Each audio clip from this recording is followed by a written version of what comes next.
for all your life. University, manifesting all your dreams. Paralyzed, your land is home. Writing contracts on your own. Protect your loved ones every day. Knowledge goes a long, long way. University for me.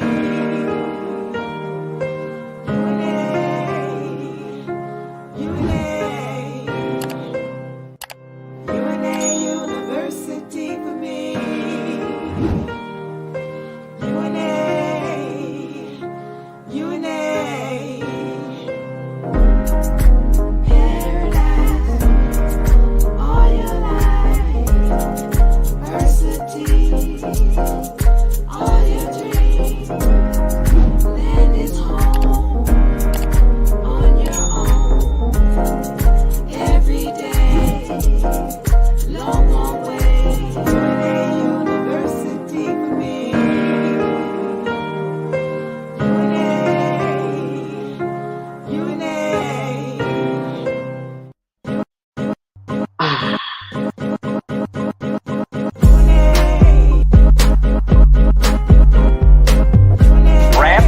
Companies save time and money.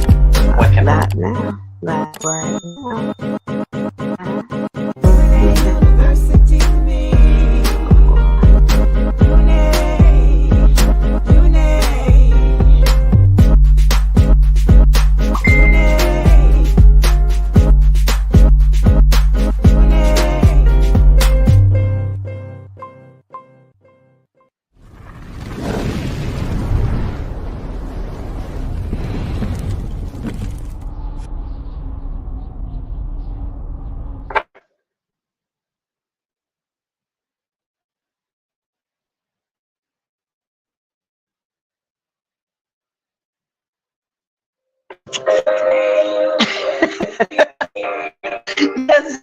Yes. Yeah. Halo. Halo. YouTube. Halo. TikTok. Halo. Yours truly, Diva Lyri in the house.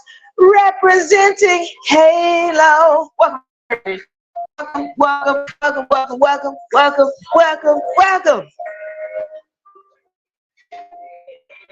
Yes. UNA. Yeah. Halo. All right, everybody. Thank you for joining today. Thank you for joining. I need you to share, like people on YouTube, like and share on my people on TikTok, like and share and subscribe all of my people on YouTube. Need to show love, right? Once you subscribe and share and like, and all my thousands of folks on TikTok, I love these. We got some things I need to tell you about today. We have the UNA Beginner Law book is in the house. All right, now, before I get on that, today's topic is one of my favorites. It really upsets a lot of people. It's called History and Why North America is not Morocco. All right. So now let's get back to that topic. I really upset a whole bunch of people. All right. So the UNA Beginner Law book is in, ladies and gentlemen. All right. I want you to go ahead and get your copy. You can find the link in the bio for the UNA Beginner Law book, an ebook, or you can get the physical. This is the physical copy of this. Now, why is this book so powerful? Listen, this has, first of all, these wonderful charts that it comes with. Now, let's start off with the original ones, okay? You got your vibratory frequency chart. All right, straighten it up. Why y'all not correct? Let's correct this. All right. So now I want y'all to, we're also streaming at UNARepublic on YouTube as well as UNARepublic on TikTok. Now, this is our vibratory frequency chart. This is very important in understanding how you get your frequencies right, where you need to be. You want to be up here. At some point, we're gonna all this gonna at the bottom. We're gonna ignore this because we don't even operate down here. We're gonna operate up here. So it comes with the vibratory frequency chart. It comes with the hierarchical chart, right? It comes with a separate also chart for the the universal laws, rather, universal laws. In our new charts that we have on here, this is the social or societal totem pole. We're dealing with mindset and in public versus the private. Also, we have the civilization cycle, which helps you to understand where we are in this process, because these civilizations, they always go through the same thing. Just to read this off real quick: enlightenment, courage, freedom, abundance, selfishness, compliancy, complacency, then apathy, dependence, bondage, and then back into enlightenment. So we here at enlightenment, and what we learn how to do in the university is how not to fall back in this circle. All right. Thank you for liking and sharing. Jay, thank you for liking the live. Everybody else like the live and invite and share the live, all my people on YouTube as well. So it comes with all of these things. Now, why do we include this separately? Because these are also in the book.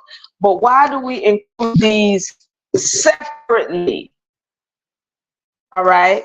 We include these separately because we want you to put these up on your mirror, on your walls, around your house. We want you to be reminded constantly. Now, once again, this is the book. And what is this book into? Well, it's dealing with all the universal laws are in here, hierarchy of laws of it are in here, and also the maxims of law. Now, when we talk about the maxims of law, these come straight from the Bible.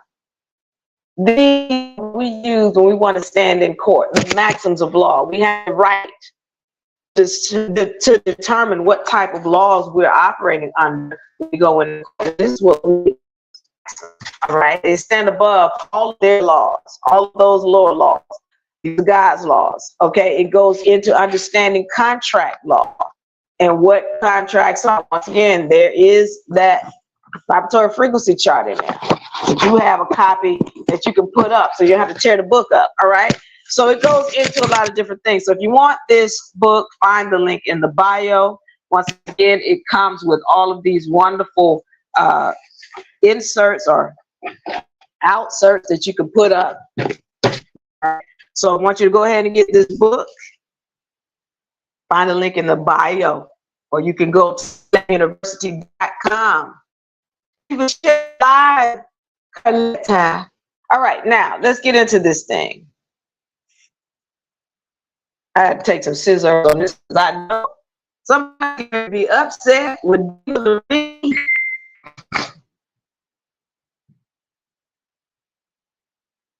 Oh, okay. Hold on. Let me see what my people on YouTube doing. Let me see. As I get my scissor. So we're going into this thing. One topic for today: history. Why Morocco? Why North America is not Morocco? And this needs to be made clear. We're going into some history today so we can understand some lies that are being put to us. And there are many lies, and I need y'all to understand that melanated people are not the only people lying to you. Excuse me. Light-skinned people are not the only ones that are lying to you. So-called albinos, those are not the only ones that are lying to you. There's some melanated people who are lying to you as well. And we're going to clear some things so you can start doing research. As I always tell you guys, before you sit down and watch this session, have pen and paper. I'm going to give you information that you can go and look up for yourself, so that none of the stuff that we're talking about is, oh, Diva Lyri said it. You don't have to stand on my word. I'm going to tell you exactly where you can go and pull it up. Now, I am on YouTube trying to figure out why I can't get into where I'm trying to go. All right. I'm close. I'm close. Let's see, where are we? I can't see it. Hold on. Okay. No, I don't see it. Okay, I can't see the live.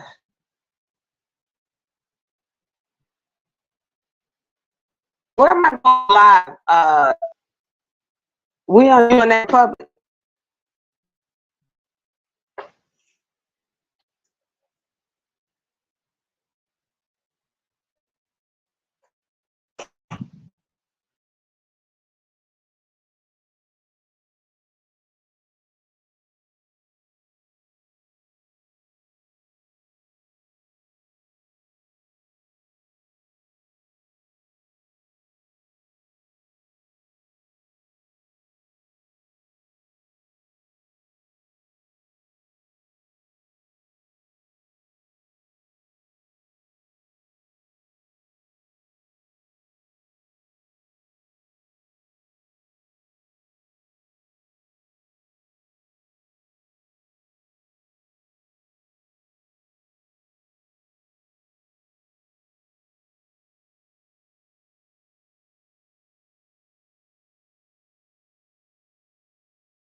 Let me make sure I'm on the right stream, because I'm not seeing this. And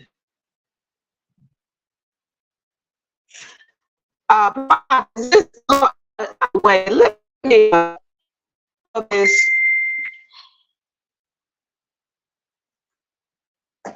We have two channels now, and I'm just, forgive the issues and the difficulties, but we have two channels now.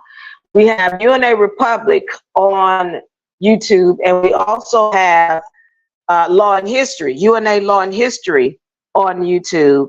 That's our new channel. So visit what we're doing, specifically with law and history. They also, please know we will be talking about spiritual side as we always do. Right now, I'm trying to my lives,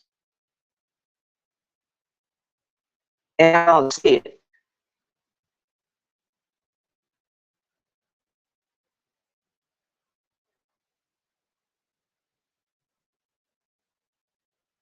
Okay, no, I cannot spend time on YouTube.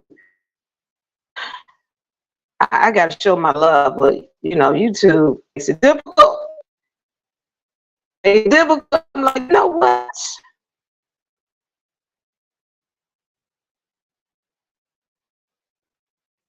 All right, but that's not live though. Give me 1 second. I my two people on YouTube. No, you better tell me what it is. You better tell me how to get this video. Let me tell me.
Welcome everybody. Yours truly, Diva Lyri, representing for UNA University. Question: when is the best time to start learning about gaining your freedom? Well, right now.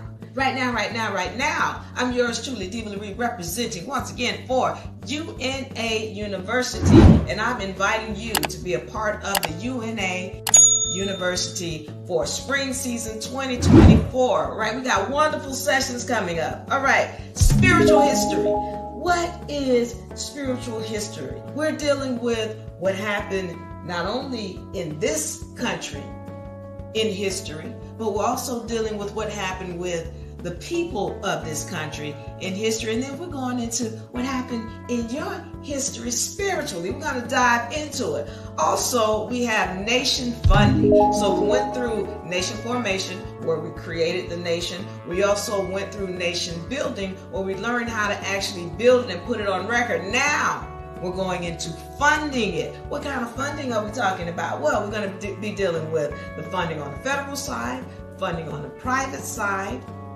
funding on the spiritual side. All right? So we're getting into it, and we're going to make sure that you have all of the finances you need in order to grow your nation. Now, we're starting on April 15, 2024. What is UNA University about? What is UNARepublic all about? We're here to help you free yourself spiritually, financially, mentally, legally. We're helping you to gain your freedom. All right. So if you want to be a part of the UNA University, I want you to join us April 15, 2024. Find the link in the bio so that you can get enrolled. Find us at UNAuniversity.com. UNAuniversity.com. Let's get you enrolled. Let's have that free consultation so that we can get you into the university. You can start learning about gaining your freedom. All right. We want you to start learning about funding your nation. All of this we're going to have and more in the UNA University. And we also have Back to Basics. So you want to join us this spring, April 15, 2024. April 15, 2024. Yours truly, Diva Lyri. See you in class. Bye-bye.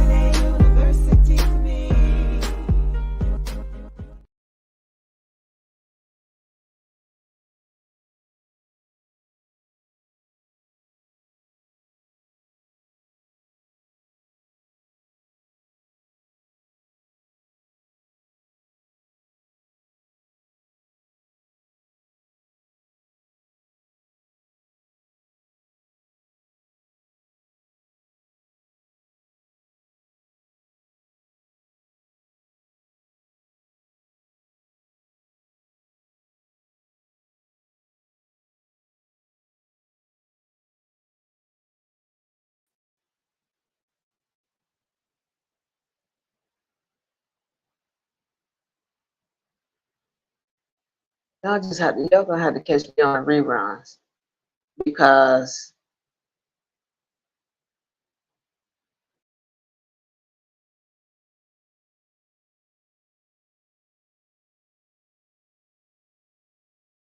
gonna be this long. It's gonna be, it's this, I'm about to cut it with this program that's not functioning properly. If you can't unmute it, then I'm done.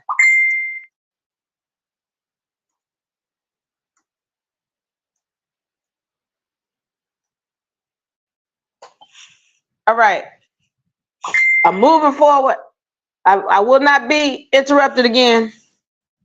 So let's go into this now. Getting into this about what you're hearing these Moorish camps say, that North America is Morocco. Okay, that's not true. And you won't find that anywhere written on anybody's paper, anywhere, in any kind of documentation, that this is Morocco. All right, let me, because I also have to go into something somebody else said. Okay, so we're going into it. I need to go back. I need to go back to 1492 with Columbus. So y'all get your pen and paper, and let's take notes about what's going on with respect to this whole notion that North America is Morocco. That is not true at all. All right, so let's be clear on this. Going back to Columbus, 1492. So we know that Columbus set sail and supposedly landed on territories really that were near what we call North America. They were near it, not necessarily in it. And so when he landed in these territories, there were people already in the land. They're known today as Indians and people who call themselves African American. But we're going to go into that at another time. I'm going to touch on it tonight. But those so-called Indians back then, a lot of them, well, they were melanated.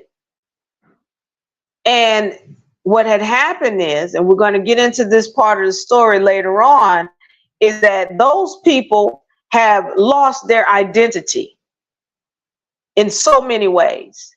So there are people who are playing their role in several different ways. And these people who call themselves African American and Black and colored and Negro, well, they was the original people of the land.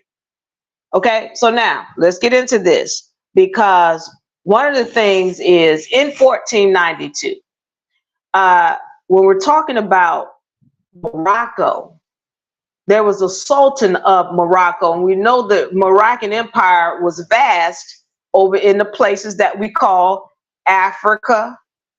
And at some point they were in Spain. In 1492, they were ruling Spain until the Sultan of Morocco got his butt kicked in battle by the Queen of Spain. Queen of Spain, her name was Isabella. All right. And she ran through there and ran him up out of Spain. The Sultan of Morocco was run out of Spain. He ceded his territory to the Queen of Spain. All right. So all of his territories, he ceded to the Queen of Spain. So now what happens is you've got Columbus, who was paid or who was funded by Spain to go on this journey. Now, why was he going on this journey in the first place? And I need y'all to take notes, because see, history has been rewritten, and these people that they're, writing about, they're trying to make you think they're light-skinned people. And that's important, because people are writing themselves into history where they were not ever. So pay attention to what I'm saying. Isabella was melanated. She wasn't no Albion like they need you to think. As a matter of fact, when we're talking about royalty, all royalty was originally melanated people. All royalty was originally melanated people. And so y'all need to understand, King Ferdinand and Queen Isabella, those are the two who funded Christopher Columbus's trip. The voyage that he wanted to go on, he had to convince them. He had to say, hey, Queen Isabella, King Ferdinand, I know this place that exists. He had to convince them for them to pay his trip. So now, when he wants to go on this trip, he's talking to these melanated people who are funding him, who own all of the territories that were ceded to them by the Sultan of Morocco. Now, somebody's gonna say that's a lie. Okay, I'll just tell you what the history says. Now, this thing is saying, history is saying in 1492, the Sultan of Morocco was defeated by the Queen of Spain. And then Columbus comes in, and he wants to take this voyage. Now I need y'all to pay attention and understand why Columbus wanted to take this voyage. He wanted to take this voyage because when Queen Isabella came in and she kicked the Sultan of Morocco out of Spain. You know what she said? She said, if you're not a Christian, you're going to leave here, we're going to kill you. That's what she said. Queen Isabella of Spain, after defeating the Sultan of Morocco, made a decree in the land. Either you are going to become a Christian, you're going to convert, or you're going to die here. So here you got Christopher Columbus. That's where he lived, in Spain. And he felt, I need to find a place for my people so that we're not persecuted because of our religion. Christopher Columbus said, I got to find a place for my people because I got to find a place where we're not persecuted because of our religion. And so this is why he set sail, but he needed money. And the only people who was going to be able to fund his voyage was King Ferdinand and Queen Isabella. Now think about this now. These are melanated folks that he's dealing with. Now, at this time, y'all got to understand, remember, all royalty was originally melanated, and Queen Isabella was melanated. And I need y'all to understand this. The same thing goes with England. The Queen of England was melanated up until the mid-1800s. We don't know that. She was amalgamated, but the pictures they try to show you, that's not the case.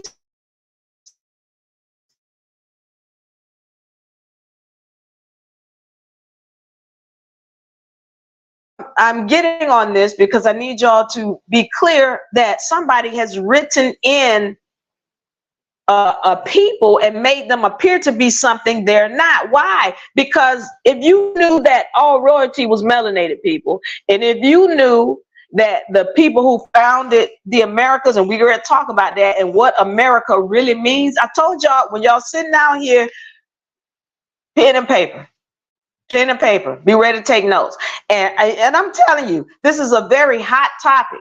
I'm going to upset some people today, but I already told y'all, if you don't like it, you might these nuts. These nuts are natural, roasted, salty brown nuts. Y'all, these nuts. All right. Find the link in the bio. But these nuts, delicious. Now, getting back to it. We've got a situation here where Columbus has gone to King Ferdinand and Queen Isabella and asked for funding for his voyage that he wanted to take to get to what we know of now as the Americas. Well, what's the big deal about that? You got to understand, at that time, melanated people ruled. Melanated people ruled. And that Albions were not ruling things. They weren't having land and ownership of territory and all. They didn't have that. So they want you to think that this Christopher Columbus character, and they weren't educated. This is in the dark ages.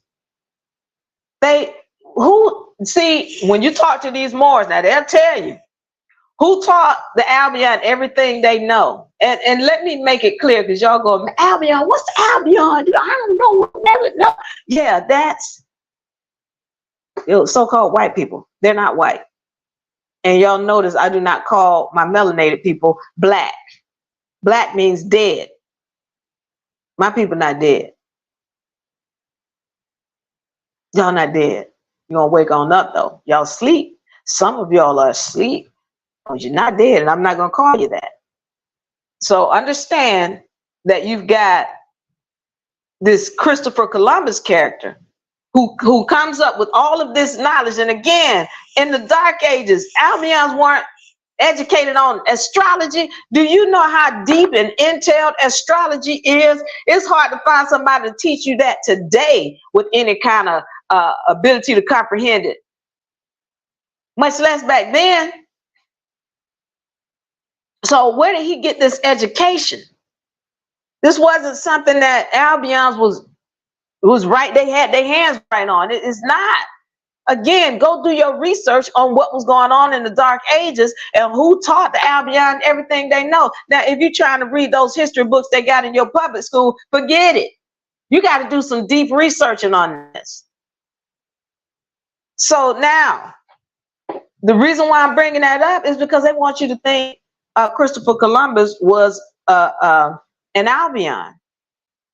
But then when you read the books, you find he was selling with a lot of Jews, which were melanated people back then.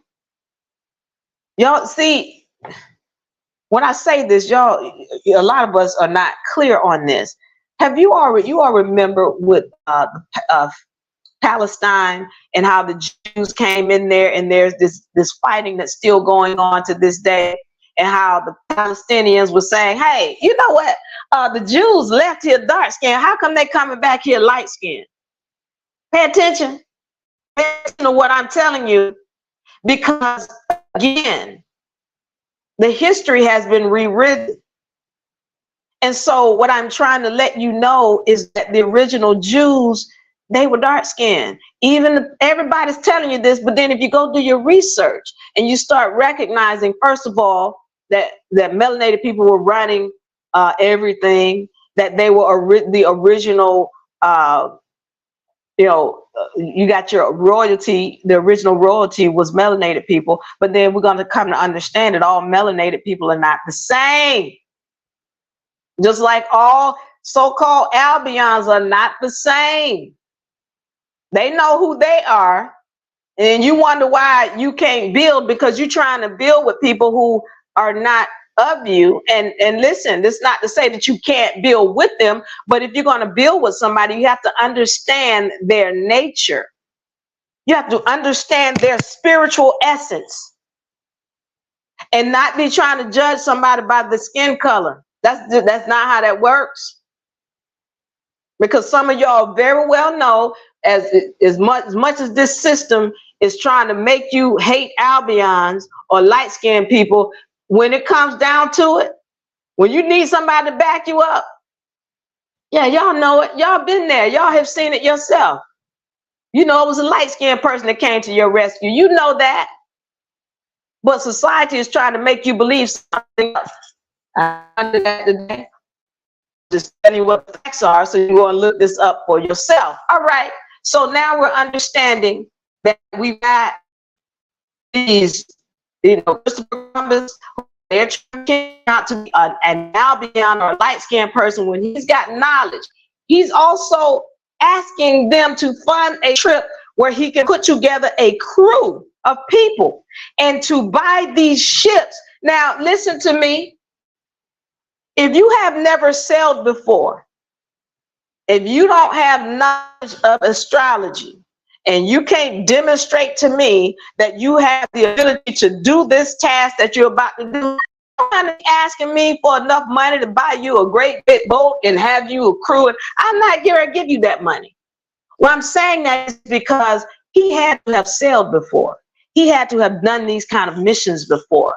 And again, when we're talking about astrology, that's things that Moors knew. Moors, M-O-O-R-S. And I need y'all to understand that Moors, and listen to me because I'm going to upset somebody, but you can bite these nuts right here, bite them. Find the link in the bio. M-O-O-R-S has nothing to do with skin color. It has everything to do with a job done on a ship. Look up mooring, M-O-O-R-I-N-G, and moored, M-O-O-R-E-D. These people who were doing this sailing, because they were sailors on boats and ships, they ended up being called Moors. And see, this is how you know. Ask your Moor friends. Go ask them. Well, was this white Moors so-called white? Ask them.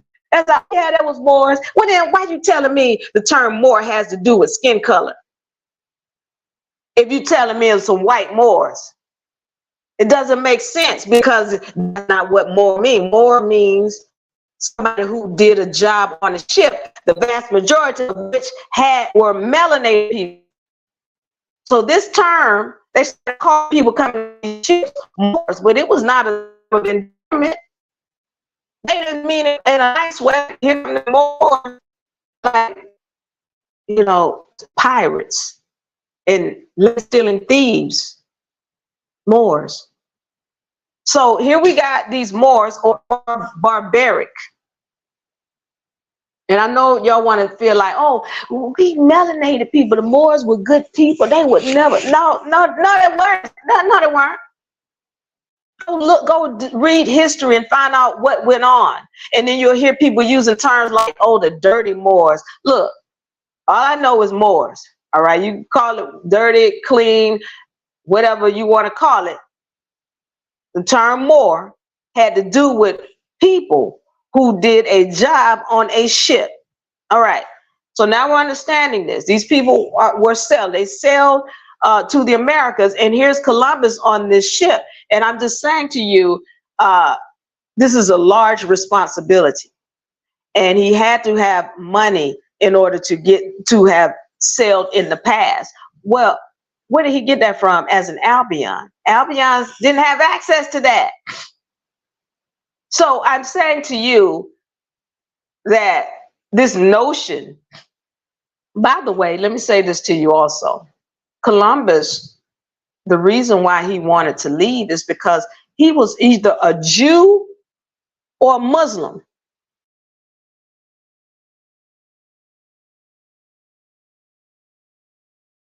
Says he was a Muslim.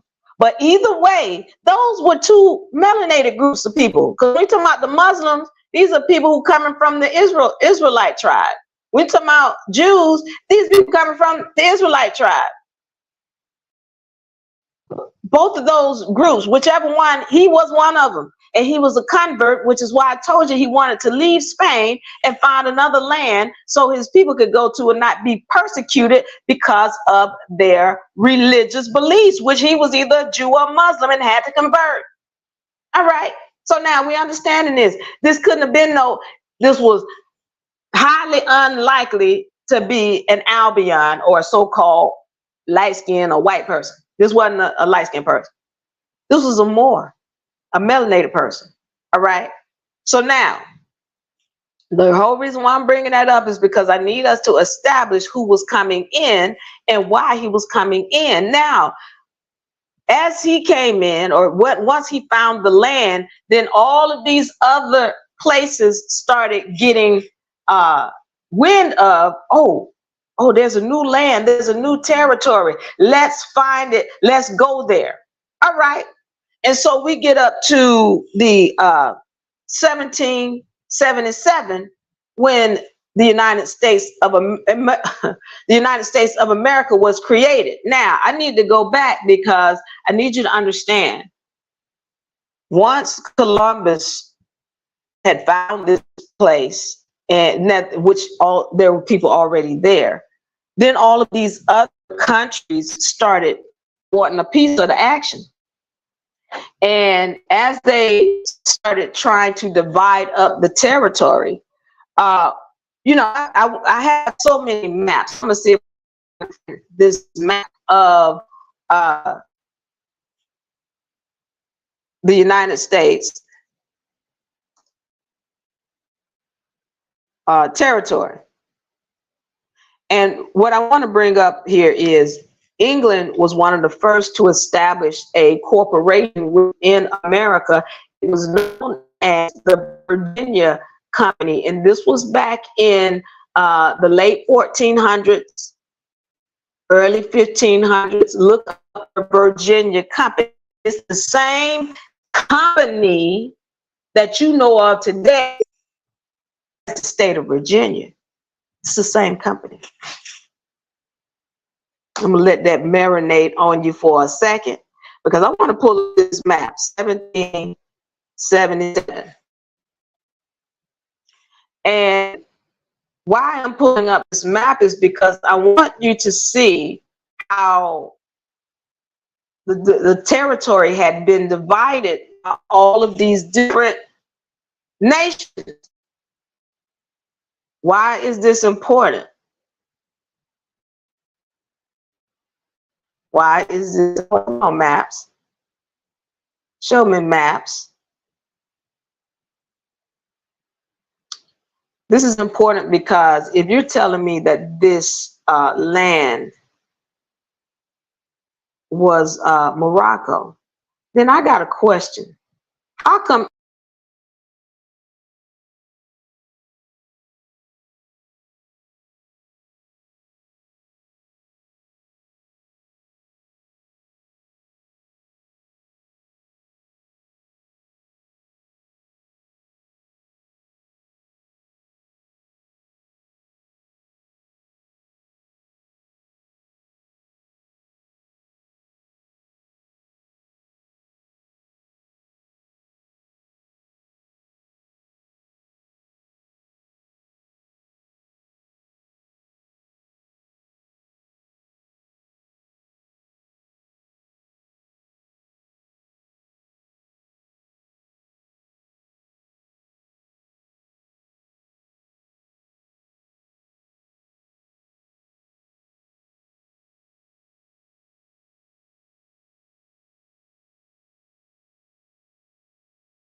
UNA University for me.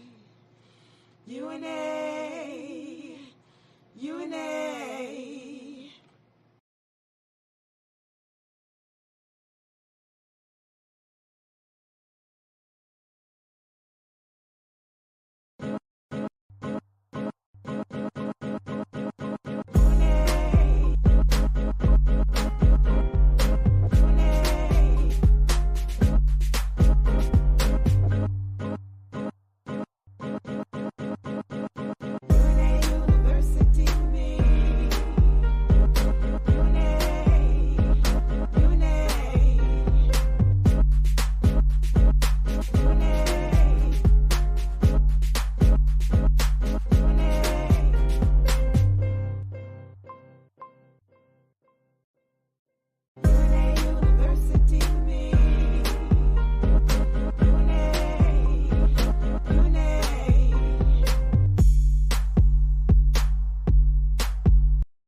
Spain? So what is this talking about? Morocco owns some territory when the Sultan was defeated. Oh, I'm gonna go deeper than that. It don't just stop right there, because that's why I'm asking. I want to see proof. Show me a map. Show me some kind of documentation where it is said that North America is Morocco. Well, I'm gonna show you, for every one piece of evidence you think you have, I'm gonna give you 3 showing that it can't be real. 3 for every one. I could really give 4 or 5. But, you know, and for y'all people who, you know, what I see with these groups, these people with the More group, what they want to do is they'll put up a whole bunch of BS, but no facts. Innuendo. But I'm getting there. We're going deep today. I got time today, and we're going through it. All right. So I'm going to get into this, and I'll find these maps. And again, once we when we represent this session, you'll see the maps whereby the territory was in everybody else's name but Morocco. All right, now getting into this, we understand now. Britain comes into the territory. and has established treaties with the original people of the land. Britain comes in the 1400s. So what has happened is they telling y'all about some pilgrims and all this. Pooh, that's pooh. Because what had happened is that when England comes in with these treaties, and thank you for the love, Kenneth. Thank you for the love. When England comes in with this business called what they call it, Virginia. They came in with this business called Virginia. Also, they had another company called the Indian Company, the West Indian Company. So understand this is a treaty that they have to come in and they have to ask and get permission from the people of the land to be in the land. And the land to this day is in treaties in the name of the original people. This was back in the 1400s. And why? I got treaties. Go now. Go in the paper. Write it down. UNARepublic.com /DOCS. D as in O as in Oscar, C as in Charlie, S as in Sam. UNARepublic.com /docs.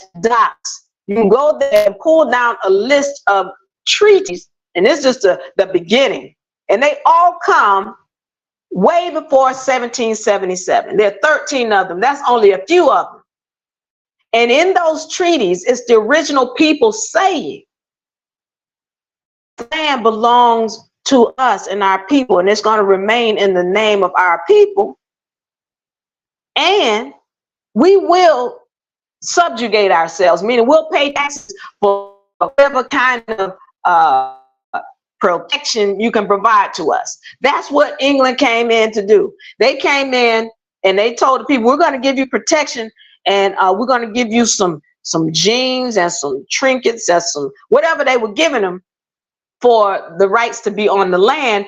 But the land always maintained or remained in the name of the original people of the land to this day. So then, y'all, if anybody knows law, and this is why I bring up this law right here. Hierarchy of laws. Why do I bring this up? Because this is the order in which laws are. And so what you'll understand, this right here, this is God's law.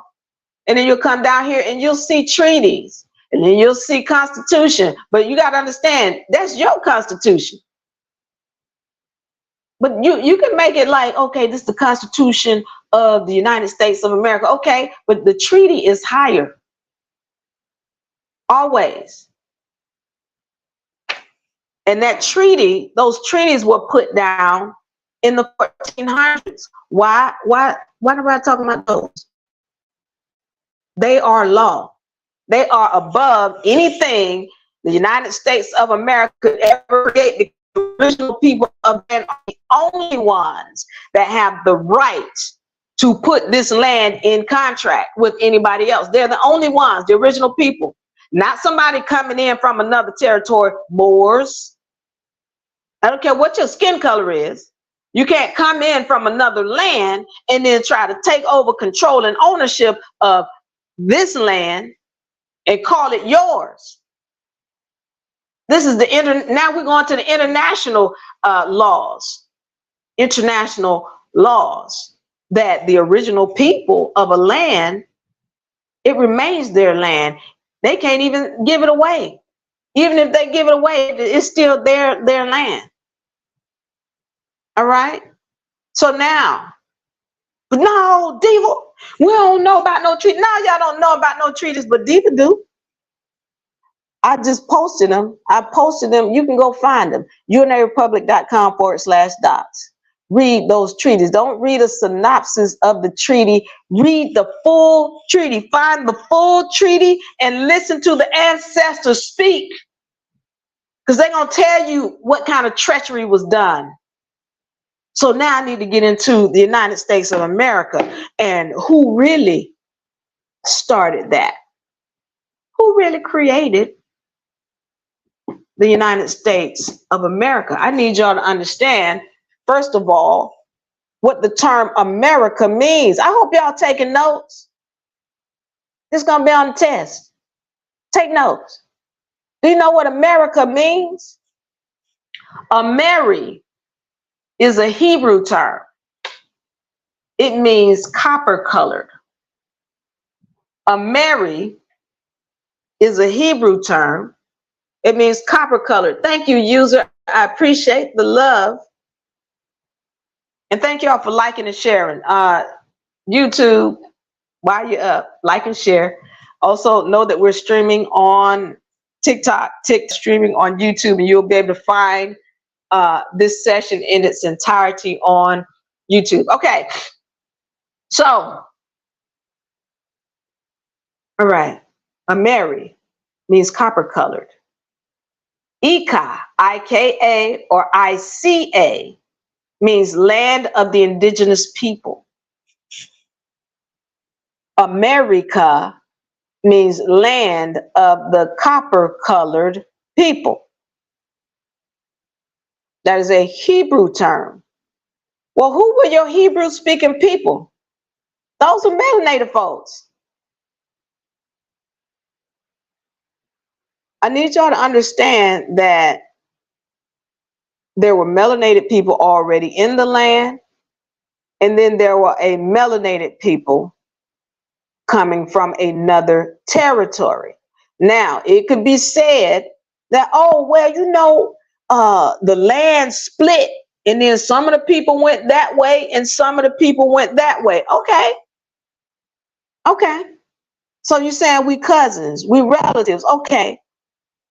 But if grandmama had a house and her sister went her way and her kids were over there and we over here in this house, how grandmama's sister kids gonna come over here and try to take out over our house and kick us out of our own bedroom? How does that work? It don't work like that. It doesn't work like that, where you have a people who were inheriting this land, and just because you find out, oh, we cousins, so let's go over here and take this land over. That's not even lawful. All right. Lioness, welcome, welcome, welcome. All right. So we're understanding this. There were melanated people in this land already who were known as Indians or had been deemed or termed Indian. Then you had another group of people coming from another land called Moors. Some of them were from Britain. Some of them were from Morocco, Tunis, Algiers, and all kind of other lands over in the territory that we know of as the Africa, Asia's, we know of as today, Middle East.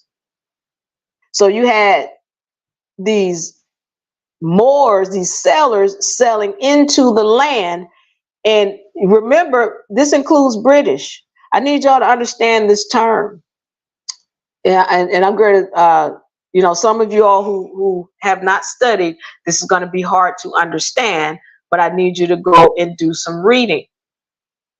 At one point, that territory that we know of over there, all of that, what we know of as Africa, Asia, Middle East, that was all Asia. Really, at one point, it was all Ethiopia. Then the whole name went to Asia. And then they started dividing the territory up. At one point, the land that you know of as Africa was known as Europe. I need y'all to understand where the term Europe comes from. Queen Europa. Are y'all taking notes? Y'all taking notes? I'm giving you this history so you can go and look it up for yourself. You're not getting this from your public school education. That's why it didn't register with you, because it was BS. In your spirit, you know the truth.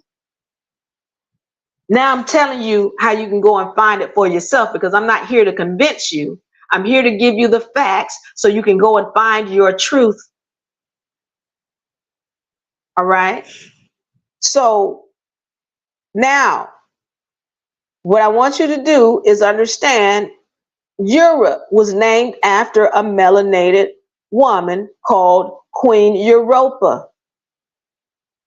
And the land that you know of today as Africa was Europe. The land that you know of today as Europe.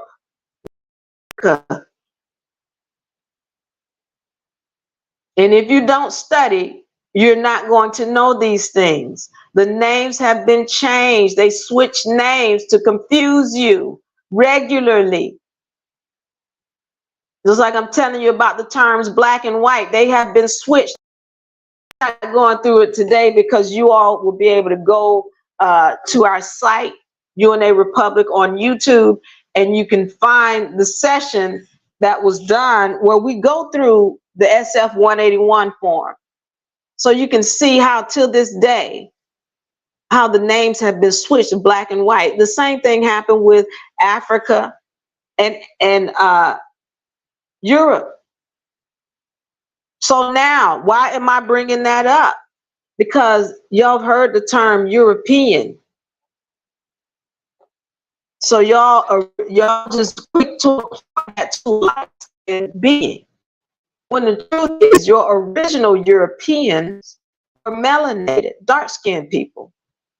Your original Europeans were the Moors. See, that's why they call them, you hear the term Indo-European and all these prefixes on it. They put the prefixes on there to say, oh, these Indo-Europeans, Albions. Now y'all done dropped the prefix. It's like them Europeans, they came up, they just the Indians. Guess what? The original Europeans were melanated people. They didn't tell y'all that, did they? When y'all went into your Moor camp, they didn't let you know the original Europeans were Moors. Why they didn't tell you that? Thank you all, guys. All right. Now that we're understanding who the original Europeans were, and if you know the SF 181 form, it's telling you right in there, telling you who they were.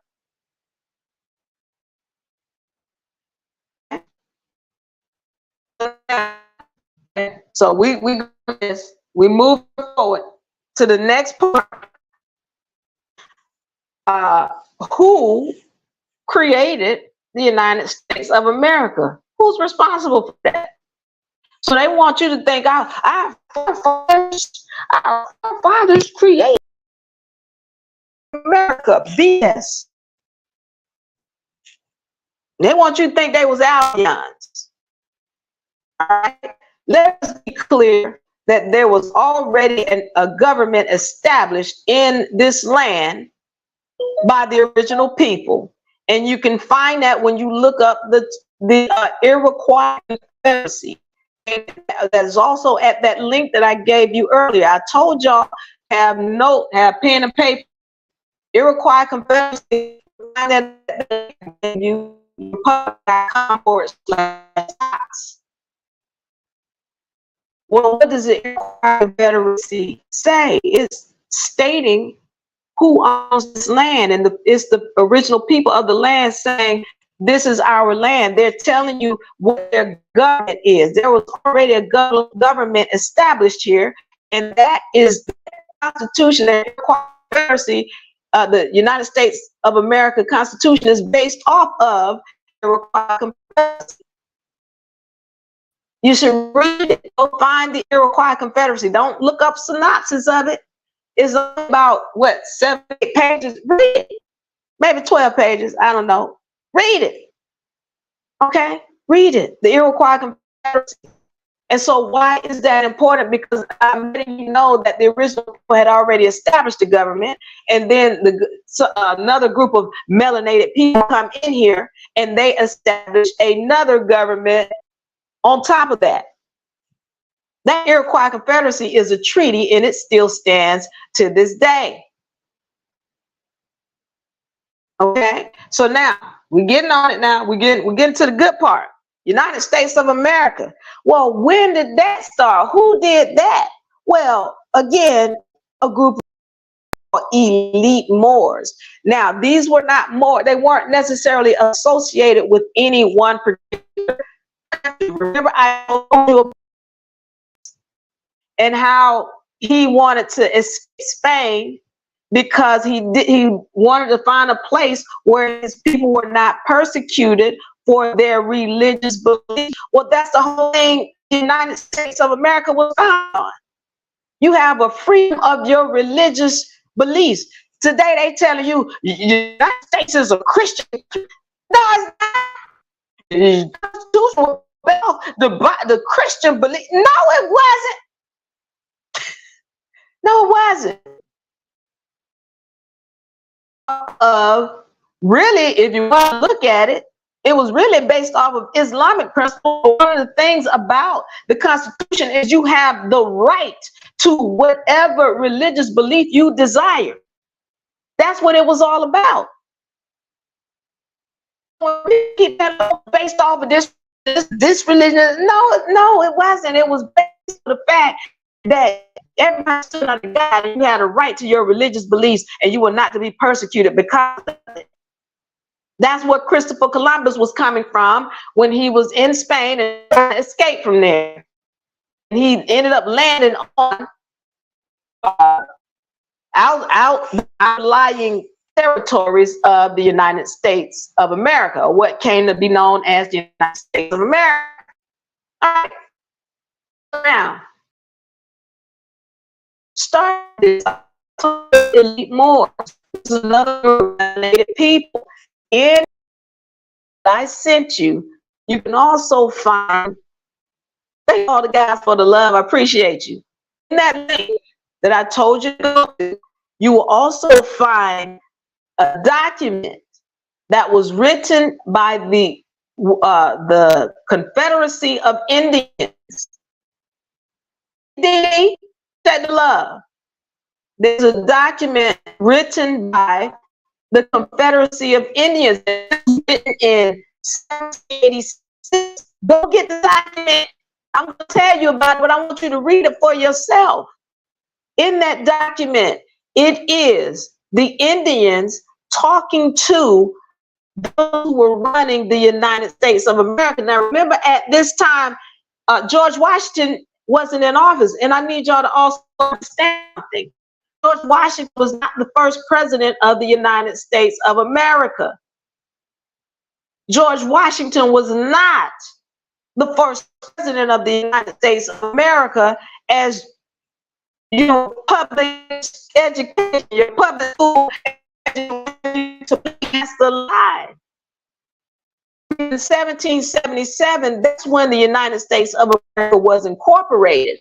And George Washington didn't into 1789. That's a whole 13 years. Now, some of y'all might be like, well, wait, it's 13 years still. That ain't, yeah, that's, if you incorporate anything, any business people in the house, you have incorporated, if you know full well that when you incorporate, you better have a president, a vice president, a secretary, a chair, a co-chair, and all the other people established a legal entity.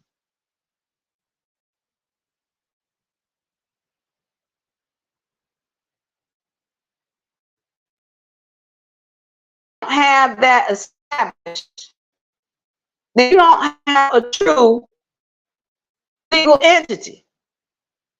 So in order to say that the United States of America was incorporated in 1777, you better have a president. They had several presidents, at least 6, most of which were melanated people. But they don't want you to know about them because it doesn't fit the narrative about all black. So all black people or melanated people coming over here as slaves. It doesn't fit the narrative when you say, wait a minute, it was, we had melanated presidents before George Washington. How was we slaves? Why they let us be slaves if they was running the country? Because the narrative they told you wasn't true. That's why it didn't marinate with you when you were in school. It didn't marinate because it wasn't true. Thank you for the love. Yes, Pratcher. One of my students in the house. So now we get into it now. We get into the good part. There was melanated people running this country, and I thought elite Moors. They didn't just come from Morocco. They didn't want to be associated with any of those other territories. In fact, they didn't like the governmental system. That's why the original 13th Amendment, look it up, Google and type in original 13th Amendment. It was, there are to be no royalty, no royal blood. You cannot be a president of the United States of America if you are a duchess or you're a queen or a king or a cousin or a king. Like that. You come from royalty, you can't be president. And so the reason why is because, again, they know how these people operate. We talk about England and all that. That's how they operate, where they get their clutches into a governmental system and then they just have all their family members. Well, those who created the United States, those Moors, do this and they want that. That's why they put that original 13th Amendment there that was written out by none other than George Washington. George Washington. When he came in 1789,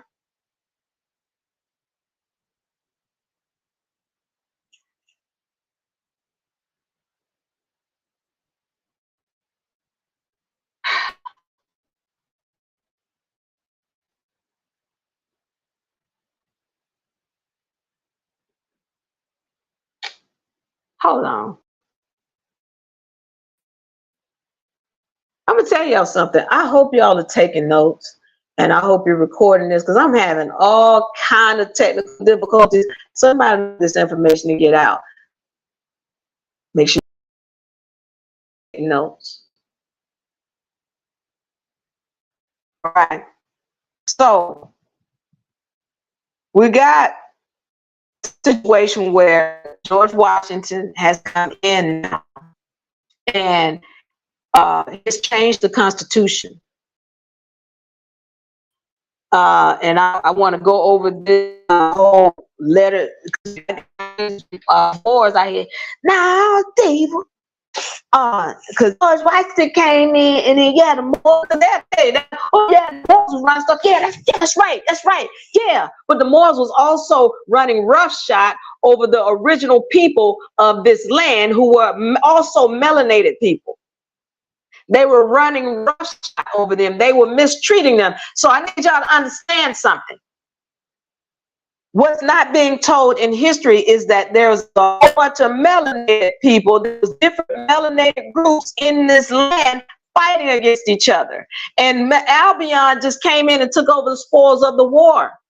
They can't stand strong when everybody's fighting against each other. This is how it is now. Y'all want to stand, but you don't understand that there are different groups of melanated people in here, and everybody's fighting against each other. And now this is just a spiritual battle now. This has always been a spiritual battle. But this is a spiritual battle. It's who are you aligned with spiritually? Where are you spiritually?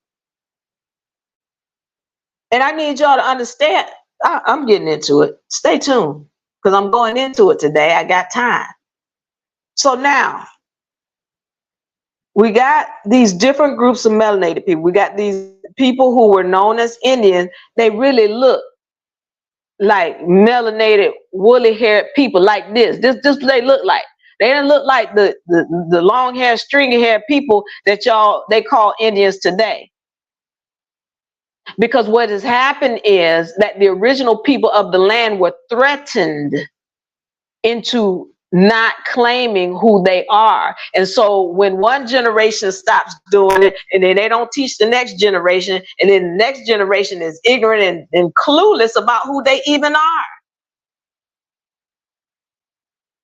Because the original generation stopped even talking about who they were.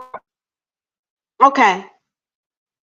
So you got this other group of melanated people who come in the land, and you're going to find some decrees where they say, oh, First of all, they were calling the original people their brothers. And I told you about that document. You know, pull and still notice Indian tribe. They call themselves the Republic, the Indian Republic. And what happened is they were telling those who were running the United States of America, they were saying, hey, and notice I'm saying United States of America, the full title, because we're going to get into there's another United States and it has nothing to do with America. We're going to get into that. But you got these Indians that are talking to those Moors who run the United States of America. They say, hey, brother, you know, y'all had this war between Britain, remember, independence. This was when the Moors had decided, we don't want Britain in here anymore. We're going to create contracts to get rid of Britain. Pay attention now. I'm saying this stuff so you go and take notes. All right. So when Britain comes into this, I just want to make sure I give you all the history so you can go and look at it. So what happens now is you got the Moors, what we call elite Moors, all right, because they had knowledge of law, they had knowledge of science, knowledge of history, they had esoteric knowledge of how this thing works. So these elite Moors, they come in and they started establishing another government of Britain, and all of these governments are still running together on top of each other today. And you got to understand the difference between them. Counties were established by Moors, supposedly, according to research. Counties mean to count. They're counting. You know, you said you own this land, you said you own that land. The county's purpose and responsibility was to keep records of what everybody owned. So this is why till this day, when we're dealing with land, you go to the county. That is the highest authorizing agency on the private side. All right, counties, they count the things that are owned by the people. That's come to my research from the Moors. All right. And then you got state. There's two states. There's the Republic, which is Georgia Republic, Texas Republic, California Republic. And then you have the state of whatever. That belongs to Britain. So there's a public side. And then there's a private side, which is what you're doing business with. All right? So there's a public side, and then there's the private side. The public side, once anything, state of anything, belongs to Britain or the United States Corporation. Okay, I'm getting deep. Now, there's two sides of the state, and then there's the county. And so then there's also a federal, and that deals with the money. I'm not going into that today, but I need y'all to understand there are 4 different entities. But the main ones, county, state, city, and federal. And these are all different governments running in connection with each other, and they have different roles. Okay, so now we understand that. These counties were started by the Moors, and then they established that they did not want Britain in the territory. Why? I need to read the Declaration of Independence. Go read it. Read it. It tells you who these people were. And this is why this whole war started, the Revolutionary War. And this was, again, before 1709, where the Moors had decided, look here, Britain, you don't have jurisdiction in this territory anymore. And so they established a declaration, which is a treaty. They established a constitution for the United States of America. Constitution, and note I said the word for the United States of America. And they established something with Morocco, where Morocco vouched for the United States of America, but it was never on Morocco. And when I say Morocco, I'm talking about the state of Morocco. I'm not talking about, they're different. That's a totally different Morocco now. That's a different Morocco. This Morocco had pull. It still had muscle. And America used him for backing, but little did they know Morocco was in bed with Britain. They didn't know that. This is why Morocco would never tread on the territory of the United States of America until Britain got their butts kicked and the Moors, these elite Moors, had kicked Britain out. This is a hostile takeover because Britain was making money off of these states. Remember, these states are businesses. State of Tennessee, state of North Carolina, South Carolina, state of, anything state of belongs to Britain, and it is nothing more than a business. And when you're paying taxes to it, those taxes are going straight to Britain. So here you got these elite Moors telling you got elite Moors, and they're telling Britain that they can no longer make money off of all of these businesses that they set up. Well, we're going to go to war. We're going to go to war because Britain is not going to just sit idly by and let you mess up their money. And so this is why there was the Revolutionary War. All right. So here you got this Revolutionary War, and you got the Indians, though. The Indians are like, well, what we doing? Because it's our land, and you got these Moroccans, and then you got these elite Moors, and so they're talking to the people created, and they're saying, listen, you know, y'all been at war for 3 years, and you know, when we came to you all, you came to us, and you said to us, to, you know, just sit back and we'll handle everything. So we just sat back, you know, we went to the king of England and we tried to talk to them, and they just said, you know, sit back and let us handle it. And so y'all been fighting, and it's been 3 years, and now it looks like y'all have made up. It looks like you all have made up, and y'all still mistreating us. We have been trying to have a meeting with y'all. This is the Indian Council. Talk to those who were running the states of America, and this is before Washington document, that link I sent you to. And they're saying, listen, you know, y'all have been at, you know, it was 3 years, and now y'all seem to be good with each other, but y'all are mistreating us. Y'all keep killing our people.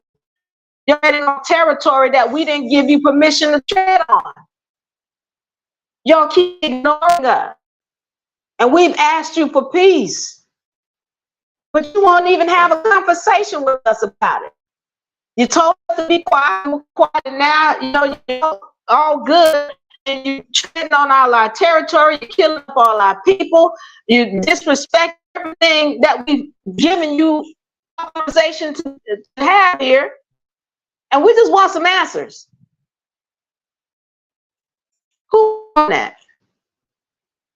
So-called wars, because the ones who were running the United States. Because let's remember, the first presidents of the United States of America were melanated people.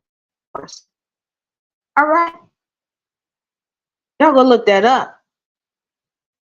So now we're at this point now where the United States of America is in play. But then in 1789, Washington comes into the game. And George Washington has established a new constitution that is different from what was set up by these elite Moors. And in this constitution, he changed some things, one of which was the 13th Amendment I told you all about. And why was that so important? Because George Washington, as I said, was not qualified to be president because he was a direct descendant of the Queen of England. Why is that important? Because in that 13th Amendment, it said no royal blood can be president of the United States. And he removed that 13th Amendment. Okay, but not only that, I need y'all to understand, George Washington, they want you to think he was an Albion. He was not. Again, remember I told you the Queen of England was melanated all the way up to the mid-1800s. George Washington came in 1789. He was direct descendant of the Queen of England. This is another melanated person. He might have been amalgamated, meaning he mixed with a whole bunch of light-skinned people, but he was a melanated being. As a matter of fact, Abraham Lincoln was melanated. Abraham Lincoln was related to George Washington. Everybody between George Washington and Abraham Lincoln, they melanated. They melanated. They want you to think they Albions. Go back and look up why they kept picking on Abraham Lincoln so much, because he was so dark skinned. They kept picking on him. All these people in here, Abraham Lincoln, 1, 2, 3, 4, 5, 6, all the way up to 16, Abraham Lincoln and George Washington, they related. As a matter of fact, I'm going to go one further. George Washington is related to all of the presidents up to Barack Obama by blood. I ain't going into Barack Obama's story, but I need you to understand. They all related by blood. So I need y'all to understand, England has been running this game since George Washington. That's why your books want you to believe that George Washington was the first president, when he was not. Because if you knew that there were several presidents before George Washington that were melanated, then it would destroy the narrative that all these black people came in here as slaves. Well, how is that when the people who actually created the United States of America were melanated themselves? Okay. Let's get on this now. How we're talking about this and how North America is not Morocco. Is not Morocco. And if you have any comments or disagreements, go ahead and say it. Say it. Let's talk about it. And if you don't like it, you can bite these nuts. These nuts, Diva Lyri's nuts, are natural, salted, brown, roasted nuts. Find link in bio. As I continue, Miss Copper D, welcome, welcome, welcome. All right, so now getting on to this. And again, I'm giving you this information. I'm giving you the facts. So you can go and look it up for yourself and you can find your truth. Because some people are like, well, I heard that, but I don't want to believe it. Okay, that's fine. But here are the facts, as they have not been told to you. Now, I want to get into, now we got George Washington as president in 1789. And let's understand what was going on at this time. Once again, Britain had gotten their butts kicked and they had gotten kicked out, hostile takeover of all of their companies. But the way they had to get them back is that they had to bring in a crony for the Queen of England, which was George Washington. And this is why they created this new constitution. Now, I need y'all to understand what had happened and why Morocco even came into the picture in the first place. Remember I told you Britain and Morocco had been in bed together since the 1400s because they were trading. And somebody, well, what you talking about, Diva? How was they in bed? Go and look up the Barbary treaties. Barbary Company.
in the Confederacy or Constitution was written by the women of the Seven Fires Nation.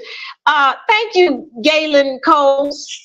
Thank you, Galen Coles. I hope y'all taking notes on this, because not only am I dropping jewels, so is other people in the comment section. Galen Coles is dropping jewels. And speaking of dropping jewels, these nuts are by dropping jewels. Why? Because Diva's dropping jewels. Diva's dropping jewels. So I hope you got your pen and paper. And also, you can bite these nuts. Find the link in the bio. All right, let's get on with it. Okay, so we got George Washington is in the house. Now, he is a crony for the Queen of England. And as I told you, what had happened is that when Britain had gotten kicked out by the elite Moors, they called Morocco. They called in the dogs. They was like, hey, you know, you and us had a peace treaty between, so there was a treaty between Britain and Morocco, but not with the United States of America and Morocco. So then after Britain got their butts kicked, they called in Morocco, called in a favor and said, hey, Morocco, go in there and rough them up.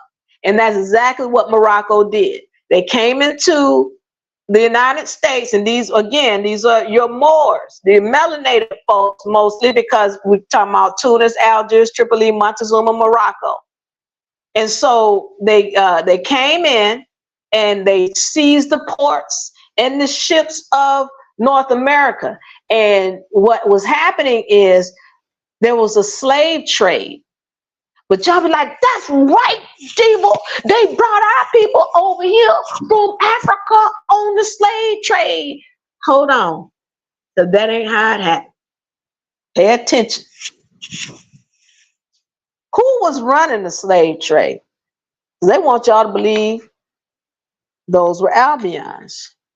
But when we go back and look, because we do our homework here, because we're mature people, look up the Barbary treaties and look up, understand what's really going on with the peace and friendship treaties. What was really going on in the Barbary treaties? You got to understand, these were treaties between the United States of America and Morocco, Tunis, Algiers, Tripoli, and that's when the peace and friendship treaty comes into effect as well, around the same time. Well, what was going on? Why was the United States begging for a treaty? Why they need peace and friendship?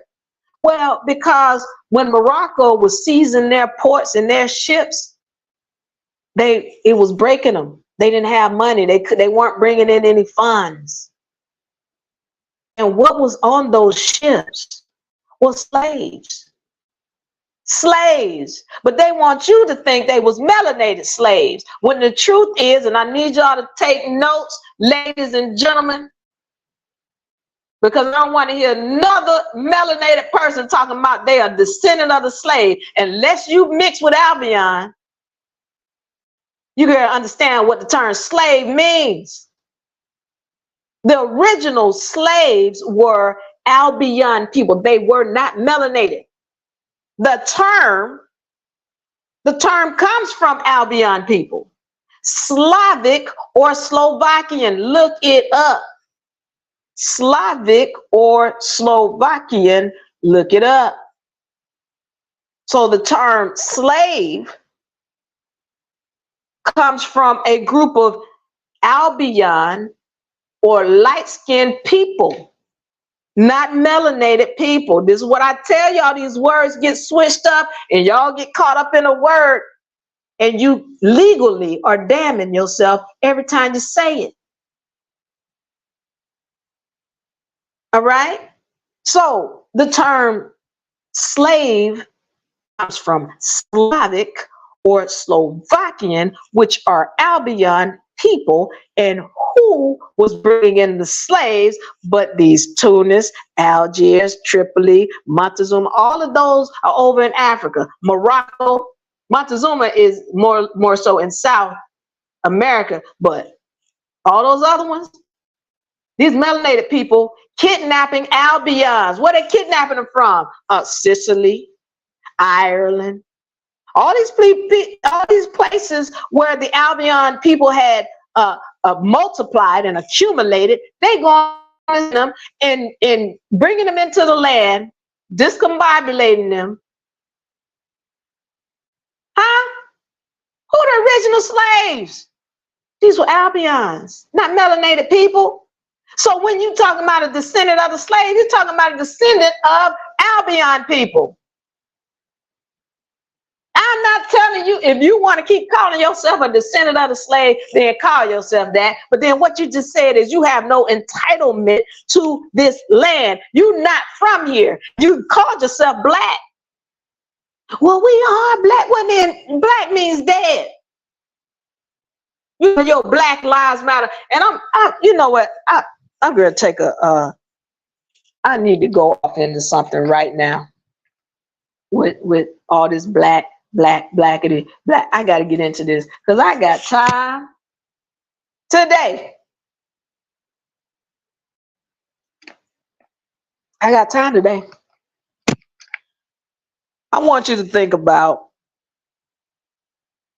the name of every so-called black or Negro or colored institution.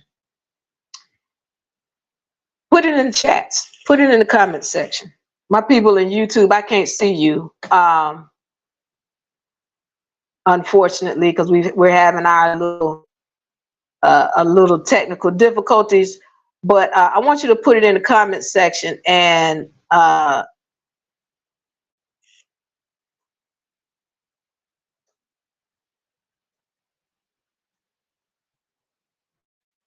right. I need to go into this. Think of all of the Black Lives Matter, HBCU for historically black colleges and universities, the NAACP,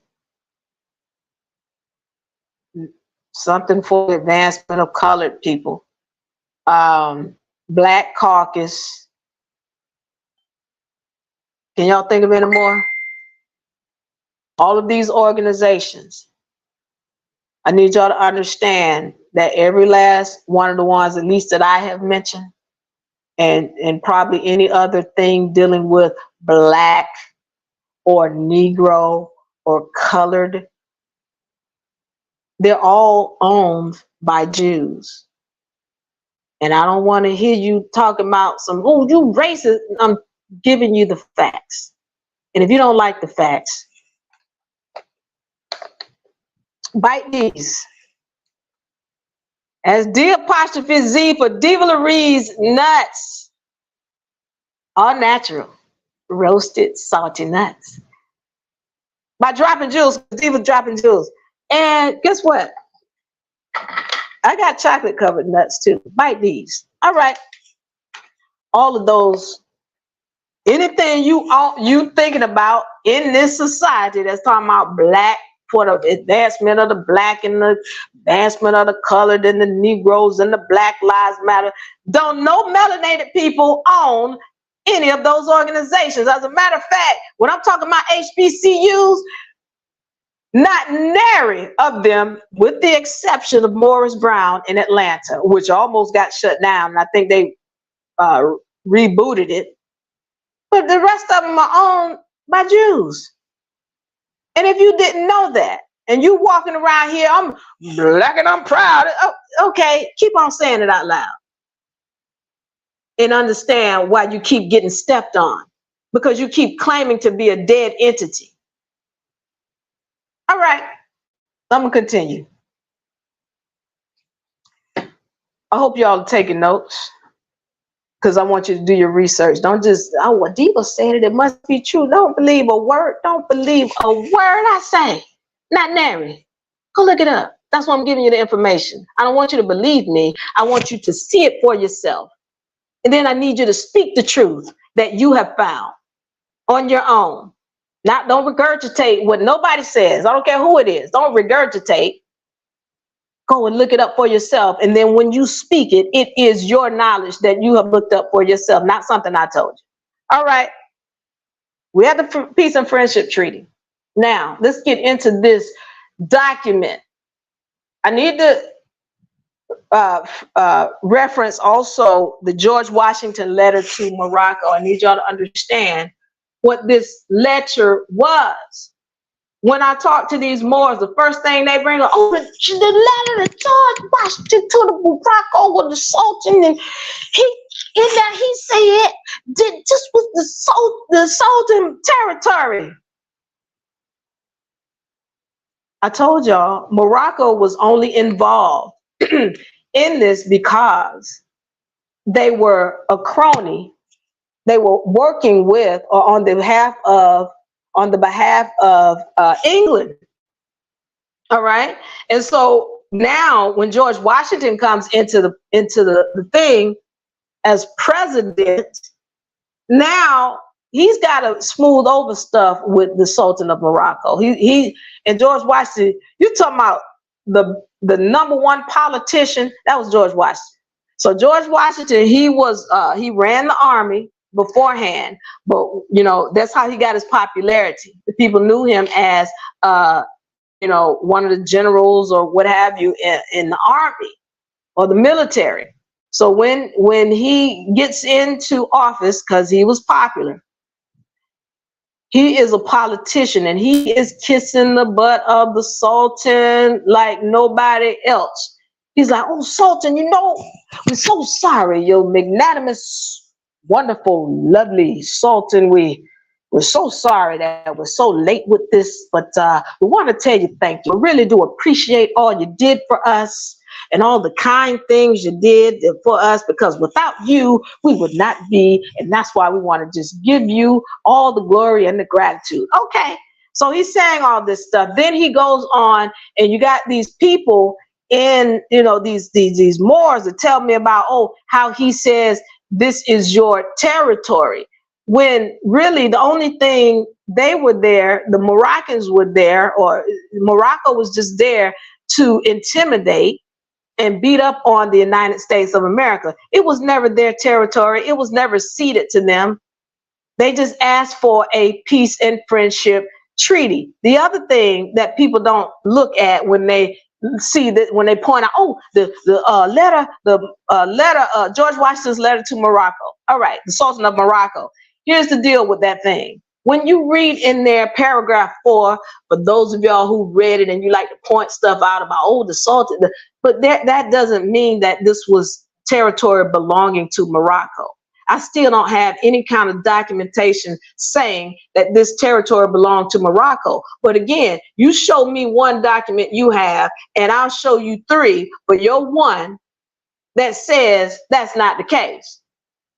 All right, because the original people have already spoken that this is their land.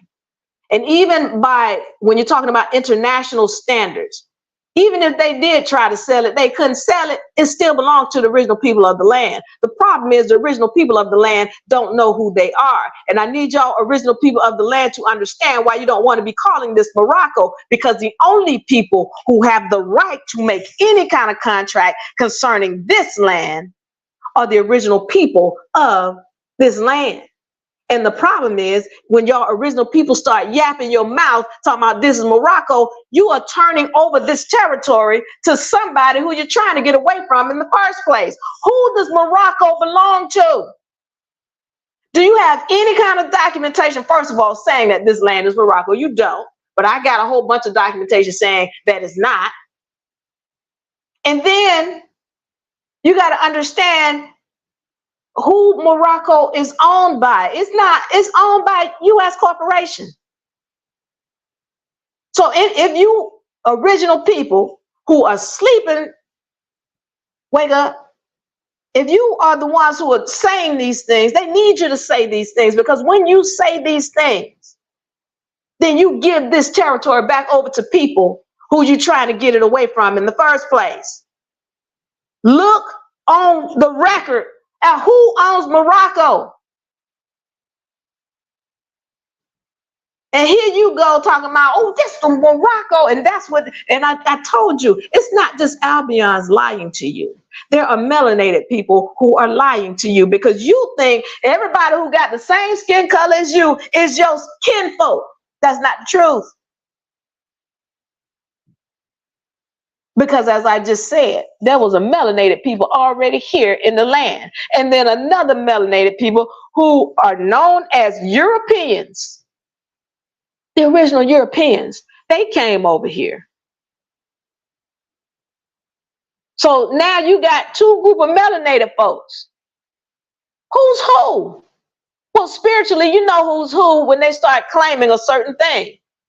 There are people who know full well they just do not align with the title Moor or the Moorish movement. They know in their spirit something ain't right about that.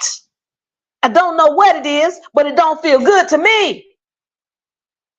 And then there's those who like, no, this is right. I like. Well, then you know who's who on a spiritual level. Spiritually, you're gonna go where you belong. A perfect slave.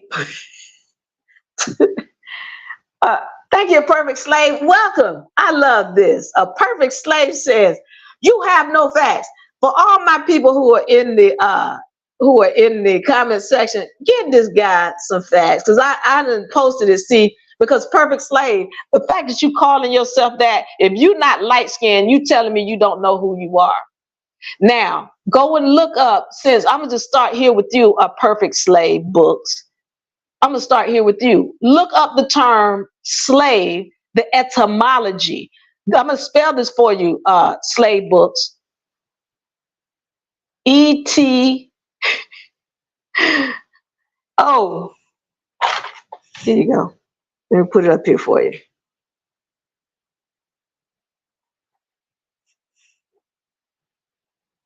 E-T-Y-M-O-L-O-G-Y.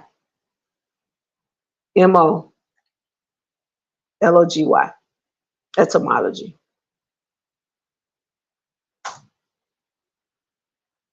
Look up the etymology of the term slave. And I want you to tell me what the etymology of that term is, meaning the origin of it. And you will understand that it's derived from Slavic or Slovakian. So I can understand why you're upset, slave books, because you didn't do your homework. You listened to what somebody else regurgitated to you, and now you regurgitating it, and you went and took a title, and you probably got an LLC on the Perfect Slave books and don't recognize that what you're doing is not in order with what really happened in history, because you didn't do your own research. I just told you, look up what slave is. You look it up, and then you come back. And then we can talk some more. Because I'm not here to convince you. I'm here to give you the facts for you to look them up yourself. Slave. All right. Now, I love you. I love you, Perfect Slave. I want you to be the perfect original people of this land. That's what you need to be. You're a perfect original people of this land. Stop letting people tell you to call yourself a descendant of the slave, because what you're doing is you're giving over title of your land to somebody else. You're saying, oh, I don't have ownership of this. Okay, thank you, Galen. I got it. I'm moving forward. All right. So, but I love him though. I love people like him because they need to be addressed. This is a teachable moment. He comes in here with this, with this title on his name, and is clueless about what he's spouting. Okay, so I'm going to go for it. Now, the Peace and Friendship Treaty, I need y'all to understand something about that document. The problem is that we need to start reading. Let me just rephrase that. As we start reading these documents with more clarity, we're going to recognize what we're looking at. The Peace and Friendship Treaty is not a treaty concerning the land of the Americas. It's concerning the people. So read the treaty. And in the treaty, what you're going to find, remember I told y'all what America means? Somebody put it down in the comment section so slave books can read it. Perfect Slave. My treaty is on record. I already talked to my people. These people here understand about how to operate under trust, how to operate in the private. They know. You new to this game. All right, you new to this channel. You new to knowledge, I can see, because you calling yourself slave books. So we hope you get it together. That's all right. I get it. It's a religion that you brought into when you're dealing with the Moors. I get it. But be willing to learn. All right. So when we get into this thing, the Peace and Friendship Treaty, I need you to go and read it, because you're going to understand there are two different characters it's talking about. There's two different characters. There's the people who they call the Americans, which are these elite Moors. And then you got the Moors. They call these people Moors. Anybody who's dealing with Morocco and any of these other Barbary states. All right. So you got the Moors over here, and you got the Americans, which are these people. And remember what we said, American means, go look it up. Look up what Ameri means. It means copper colored people. Ika means land of the indigenous people. America means land of the copper colored people. And that is a Hebrew term that was created by these people over here, because the original people of the land did not speak Hebrew. The original people of the land did not speak Hebrew. The land was named that by these Moors. This is elite Moors. And then here your other Moors who are doing the Peace and Friendship Treaty with Morocco in this document. So it only talks about these two groups of people. And what that document says is, all right, if our Moors come down to America and if they do anything or they have any issues down there, you're supposed to send them back up here, and then we're going to deal with them when they get home. And likewise, if your Americans come up here to Morocco or any other territories that are Barbary territories, then we're going to send them back to you. Excuse me. All right. So that's what they're saying. If they come up here, these Americans, they come up here and they do anything up here in Morocco, then we're going to send them back. It doesn't have anything to do with the land. It doesn't say anything about Morocco owns the land or this is their territory. None of that. If it was the territory of Morocco, then what is this Peace and Friendship Treaty between them and North America? How can United States of America write a Peace and Friendship Treaty with them if it already belongs to Morocco? See, that doesn't even make any sense right there. So now, I mean, I'm saying to you, I'm giving you this information. Go look it up and read it for yourself. The other thing about that Peace and Friendship Treaty, about the declaration, about anything else, I want you to look at who signed the Peace and Friendship Treaties. Look at who signed the Declaration. Look at who signed the Constitution. When you go through those documents, you will not find not one name of the original people of the land. Well, Diva, what's the original people of the land? What's their name? Didn't I just tell you what those 13 treaties are? I told you where you can go pull them down. You're going to find all the names of the original people of the land. Not all of them, but you can find the vast majority of them. And not one of those names is on the Constitution, the Declaration, the Peace and Friendship Treaty.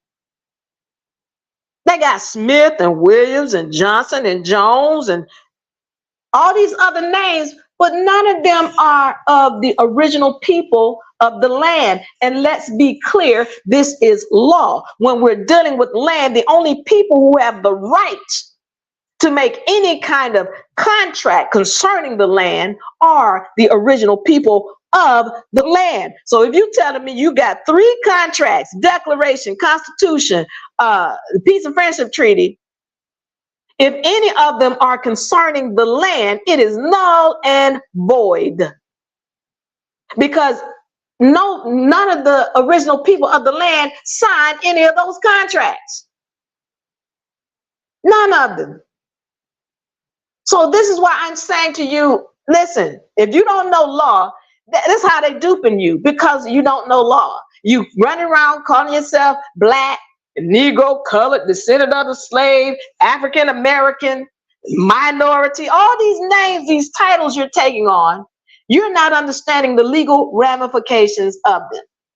Not to mention, there are all of these contracts that you can use to your advantage, but that you don't know about, they don't tell you about. And then there are contracts that you're trying to use to your advantage that aren't meant for you. When you say, yeah, the Peace and Friendship Treaty, and I'm Moroccan and I'm from Morocco, you have just declared that you do not have any title or entitlement to land in this, in the Americas. As an original being of this land, again, I told you our history was ripped from us when our ancestors were forced or threatened into not speaking about the fact that they from this land. So you from your ancestors, and see, here's the thing. People talk about some, you know, well, I did this, the test, the blood test with the ancestry.com, and they said I was 60-70% Igbo or whatever, African. What does that mean? Because when my students and my clients, they go do their homework and they research, they like, you know what, Diva, I did the research, but I didn't have any of my ancestors that came that was slaves. I didn't have that in my ancestry. Yet when I talk to my Italian and my Albion folks, and they go, well, you know, my grandmama had this Bible, and in the Bible it showed that you know, we were slaves when we. Stop regurgitating what everybody's telling you and do your own research. Because when you do, you're going to start finding out that things were twisted. The same way I told you, they twisted the names.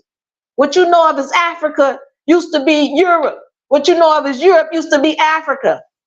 They flipped the script. The same way they flipped the script with the terms black and white. Same way they flipped the script with the term slave. Now they got y'all calling yourselves that. That's all right. That's all right. In a few years, Albion's gonna be calling themselves nigger. That's okay. It's flipping.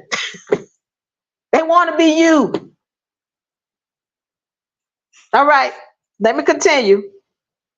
So you understand it now.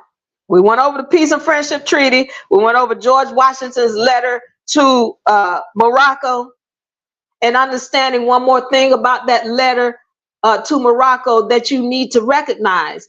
I told you George Washington was a crony to Britain. All right. And then you got Morocco over here was in bed with Britain. And then George Washington comes in here and he's got to play both sides. That's what politicians do. They got to play both sides. Nobody knows that he is a descendant of the Queen of England. That's not common knowledge to the public. But he's got to act like, you know, no, I'm here for y'all. I'm here for the American people. That's what politicians do. Okay. So George Washington comes in here and he pretends to be for the people of the United States. Well, here, let me help you understand something, going back to that letter to the Sultan. What he said. George Washington says to the Sultan in paragraph number 4, Sultan, we want to thank you for helping us out with Colonel Proctor. We want to thank you for helping us out with Colonel Proctor. George Washington was thanking Morocco for helping them out with Colonel Proctor. And you might say to yourself, well, who was Colonel Proctor and what's the big deal? Well, Colonel Proctor was responsible for destroying the Indians and the Indian tribes of the Americas. That's what he did. They say, hey, Colonel Proctor, go find him and kill him. And that's what he do. He find him and kill him. All the Indians, the tribes, that's what his job was. And here George Washington is saying, you know what, thank you for helping us out with Colonel Proctor's situation. as if that's our guy and you hooked us up. Meanwhile, the Indians over here getting ran over, roughshod. They getting ran over.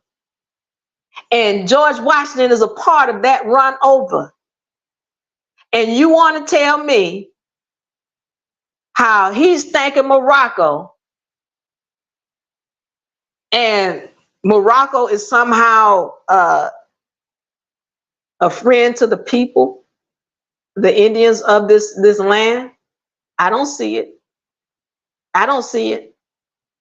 Because you can't tell me that the Moroccans are helping you with somebody and that person is killing us off and you're grateful. No, that's not, you can't tell me that now Morocco is a friend to the people, and then you can't tell me that Morocco is here for the good of the people and that this is their land, and you won't be telling me to say that this land belongs to Morocco. That's not how this works.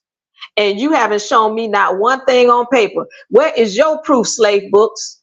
Because there is nothing on paper saying that North America is Morocco. Not one thing. But I got 13. And then I got 14 when I talk about the Iroquois Confederacy. And I can bring more than that. I can bring in the fact that there's all these maps. These maps coming in here talking about how the land was divided between the French. As a matter of fact, how the French had to buy, or how the United States bought Louisiana back from the French. Mexico owned it. You got Russia in here owning it. Who else? You got the United States and Britain owning stuff. Ain't not one territory. Then I have a more, you know, they come in with some stupid stuff.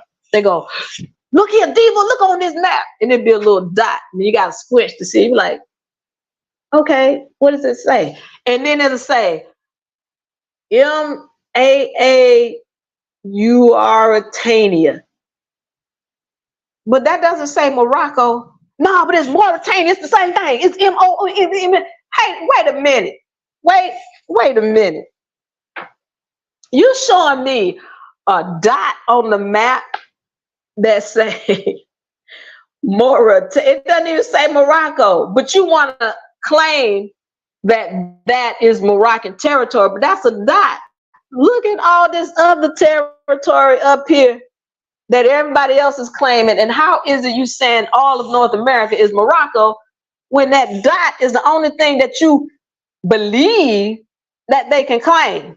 And it doesn't even have the name Morocco. So I'm saying to you, show me some proof, because everything that I'm showing you says that is not the case. And if that was the case, then that whole peace and friendship treaty is not necessary.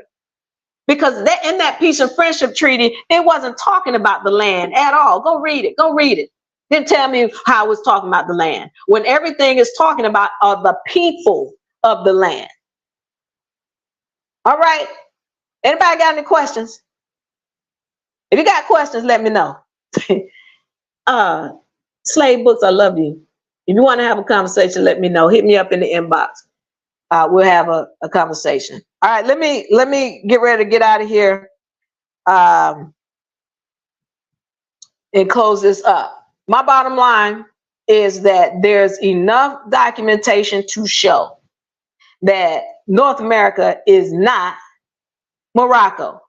And then if somebody is bringing that to you, tell them to show you the documentation. Don't give me some roundabout stuff and don't insinuate. No, don't insinuate it. Put it in writing, because I got 14 documents. Now, there's more than these 14. They are treaties that state clearly, and they come long before 1777. As a matter of fact, when you go pull those treaties down, you pulling treaties down from 1400s, 1500s, some in the 1600s. But this was when everything first started, and the original people of the land, they said, this is our land. It stays in the name of our people. We will subjugate ourselves to you. We will pay you taxes, but the land is still is in our name.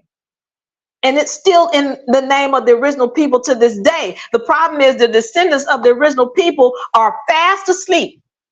When we wake up and we first of all claim who we are, then you can start claiming what belongs to you. All right. So, Noble Drew Ali, I want to get on this real quick, and then I'm going to close this out. So they are not competent in jurisprudence. Yeah, you're not either a perfect slave. You're not competent in jurisprudence either if you went around calling yourself a perfect slave books. All right. Yeah, you need to get on etymology and some history. All right. But I love you. I want you to know that. Noble Drew Ali comes in and he created some organizations, and I won't go into all of what he did on this session, but what I want to point out is a document that he put on record, and there's a lot of flaws in it. And he's speaking about how, and listen, a lot of these Moors have come, this is a religion for them. So they're not going to go and read the document for themselves the same way Christians don't read the Bible. They don't read the Bible. They don't know what's in it. They're not going to go and read the document for themselves. They're only going to believe what somebody told them.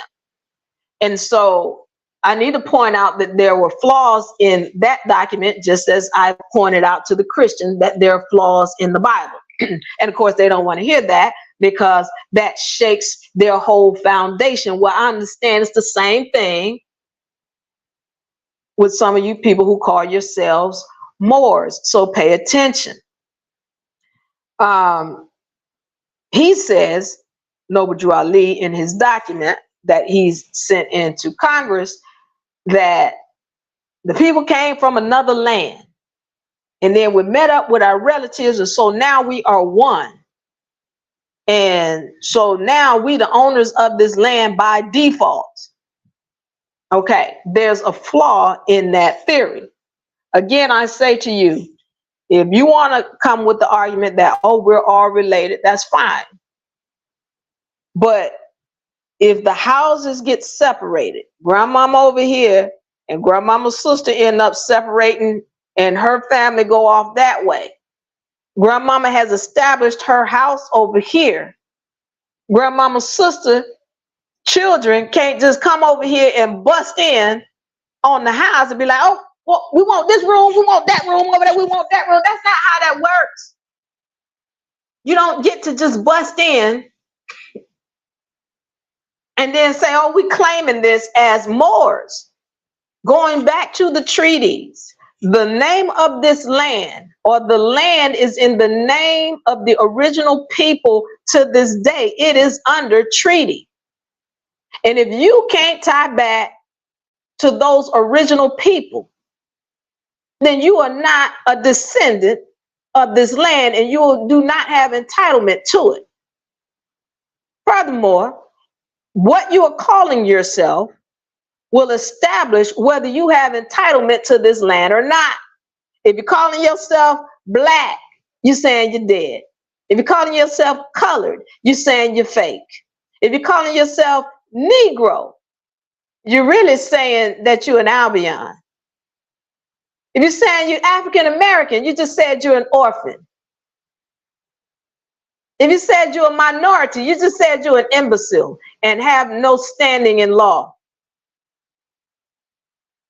So I'm just giving you the facts. These are, you got to understand on a legal level what the ramification is for the title that you're calling yourself. Everything is a contract. Everything is legal. That's what we are. You're just contracting. And every time you open your mouth and you start talking, you're writing a contract. Recognize what you're saying and what you're calling yourself, because people are holding you to it. If you're calling yourself dead and ignorant and non-descendant and from somewhere else, a descendant of the slave,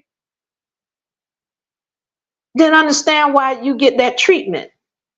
But see, what had happened is, and I'm going to say this and I'm going to get ready to get out of here, is that the elite Moors, when they came into the land, they lowered the status of the original people of the land. This was another group of melanated people pooping on the original people of this land.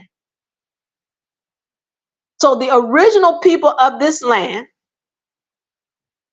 they were originally called Indian, and that meant that they were of the land and they were entitled according to law, the law, legal system. But the Moors, the elite Moors, remember I told you they were ignoring the original people of the land? Well, they started ignoring them because they changed their status. They changed their status to colored and Negro. And this is around the time when they had threatened the Indians to stop claiming that they were Indians and from the land. Why did they tell them to do that? Because they wanted to take the land over. And they're still taking the land over to this day. And the problem is that the descendants of those people are clueless. Well, we're going to wake up. We are going to wake up. If you got any questions, I'm ready to get up out of here. Seth Decibel, welcome. As a matter of fact, the majority of what you're saying has been said time and time again by Moors. Yeah, some of it, Seth, but a lot of it they will lie to you about. They're not going to tell you that they are the original European. They're not going to tell you that. Hello, Delisa, welcome. Galen says you're correct. Thank you, Galen. The Northwest Ordinance of 1787 says slave books.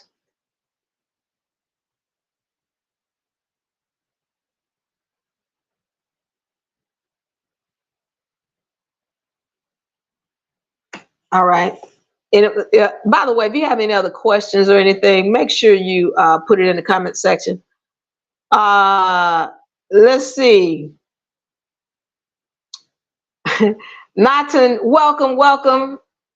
And I appreciate the love, Natin. Paris, King David, welcome. A Perfect Slave Books says we are the masses. I agree with you on that.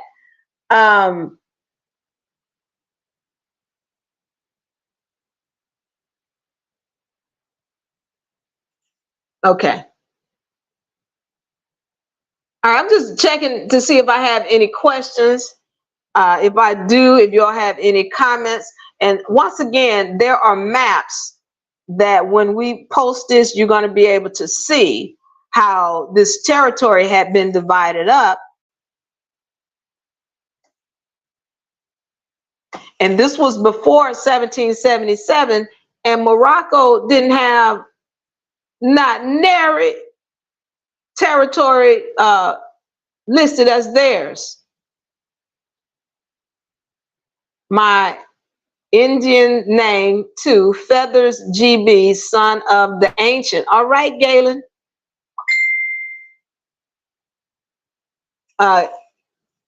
CCQC says it's commerce treaty.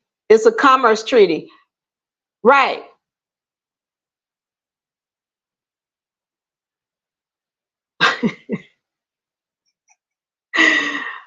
I love Perfect Slave. I do. Perfect Slave books.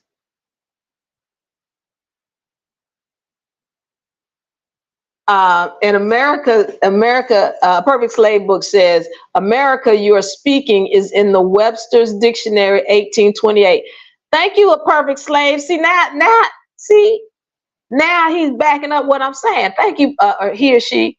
Thank you for that, Perfect Slave. So y'all, when you all go do a search on Google, you type American, comma, 1828 dictionary.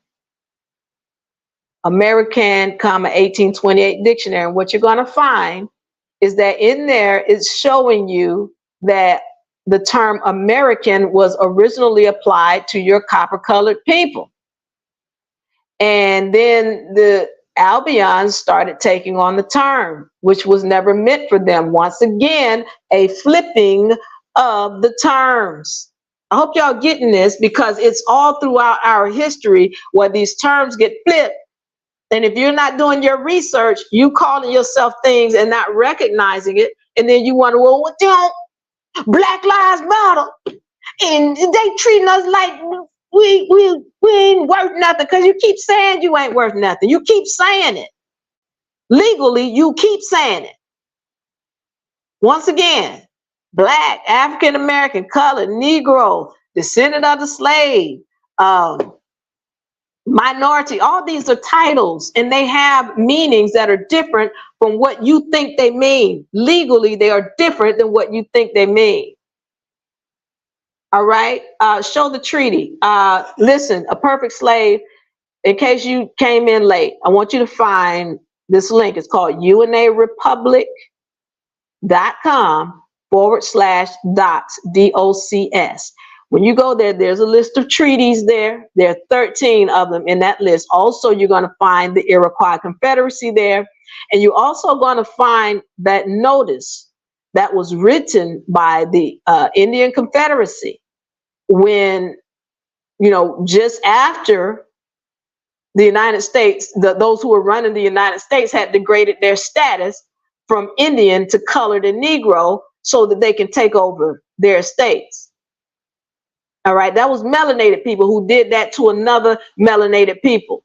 And then they started selling them into slavery. That was melanated people selling the original people of the land into slavery. And they want y'all to think they came from Africa. And we know how long it takes to get from Africa to over here. And then they're not telling you that they was just selling them up and down the Americas. So that's why they sold me down the river. That's what that was about. They sold me down. They sent them from North America to South America, then from South America to North America. They're discombobulating them. Then they tell them, you came from Africa. Yeah, who did that to them? That was the Moors that did that to the original people of the land. Again, I say to you, it's not just the Albion that's lying to you. There are melanated people who are lying to you just as hard as the Albion, because it's in their nature and in their desire to make sure you stay a slave. If y'all ain't getting it, then I don't know what to tell you. You stop judging somebody just because they're the color of your skin. Know who they are on the inside. Because truth be told, and some of y'all gonna really be upset with me on this one. Truth be told, some of y'all more related to the Albion than you are to the Hamitic African. Some of you all are more related to the Albion than you are the Hamitic African, because the Albion came from you. You just think, oh, he black, we the same people. They don't think so. They don't think they the same people. They'd be glad to come over here and step on melanated people and call them all kind of names. I'm not saying you should play that game with them, but I'm telling you that the truth is they know who you are. And they're not like, oh, no, we're not with them. And y'all get mad at them. Y'all get mad at them because they come over here and won't call themselves black. Again, the original melanated, the original Europeans and the original white people were melanated. All right, we're not going into that. Anybody else have any questions before I get out of here?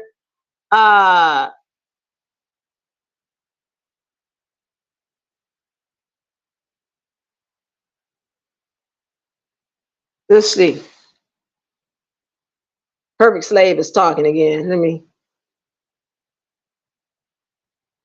Yeah, Galen says, Swarthy, Tawny. Nathan, thank you for being here. Mark, thank you for the love. Thank you for the roses. Barbara C, yes, thank you. Won't you like and subscribe and share, Barbara C?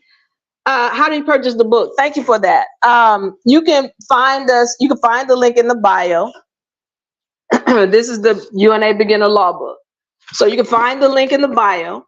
We have them in, or you can go to unauniversity.com, unauniversity.com. All right, and the book, it comes with the book, so you can get the ebook or you can get the physical book. It also comes with copies, because I want y'all to put these up on your refrigerator, on your walls, on your mirrors, put them up so that they can be your reminder. But this is the hierarchy of law chart. This is a very important chart here. This is new to our collection. This is societal totem pole, where it deals with mindset in the public and the private. Also, it has the civilization wheel in here. It has the vibratory frequency chart, very important. Also, the universal laws. This is what we stand on. All right. The book has all of these documents, well, with the exception of the newer one. But it also has the hierarchy of laws. It has the hierarchy of laws, the maxims of law. All right. All 200 and something maxims of law that come straight from the Bible. When I'm going into court, this is my Bible. And I'm standing on this. I'm standing under God. All right. So, all right. Hold on. So yeah, purchase the book. You can find it at UNARepublic.com. A Perfect Slave says the UCC game is over. I'm gonna say this to you. When we're talking about the federal jurisdiction, we use that as our sword or our shield. So when you know how to use those UCCs, why are we good with the UCC laws? Because the UCC laws are codified common law. That's what they are. The UCC laws are codified common law. And they also are in harmony with God's law. So the federal jurisdiction made sure that our rights are protected. Our God-given rights are protected. That's what the UCC are. Those are federal codes. So when you say the game is over, you better know how to use it. You better hope it's not over, because that's where your power is. You want to learn how to use those UCC codes because they're in harmony with what God has put down for you. This is what I mean when you're talking about jurisprudence, slave book. You're not talking jurisprudence when you trying to get rid of the thing that's trying to back you up. What you want to be over is the state codes. That's what you want to be over. Because the federal is that organization that has put down some rules to help you and back you up. All right, y'all got to learn that. Because a lot of people are trying to fight, and I'm letting you know you don't have to fight, because somebody already put the rules and the laws down for you. You just got to learn what they are. People keep telling me, oh, they don't play by the rules, Diva. They don't be playing by the rules. The problem is you don't know the rules. Y'all be out here talking about some darn, or it's just chess, not checkers, and you playing Monopoly, and you in jail trying to roll a double, and you don't have one die. You don't know what chess is, nor checkers for that matter, because you don't know the rules. You playing Monopoly and you're being monopolized. All right. Thank you, Paris. Subrogation. That's when you're in court. And subrogation, and I've gone over this in one of the sessions before. So once again, y'all find our sessions on UNARepublic on YouTube, so you can see these full sessions and understand what subrogation is and all of these other things that I go over for legal reasons. But when we're talking about subrogation, when you're in court, you must understand there are financial instruments at play in that court.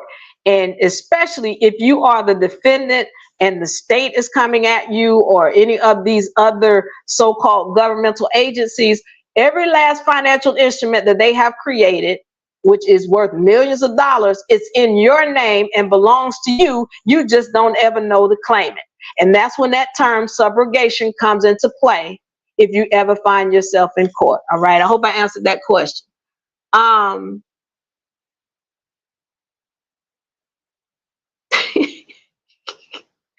Slave book, I want you to hit me in the inbox. Thank you, Natin, for the love. Thank you for everything. Seth says, I appreciate your work. Thank you, Seth. I appreciate you being here, and I appreciate your love.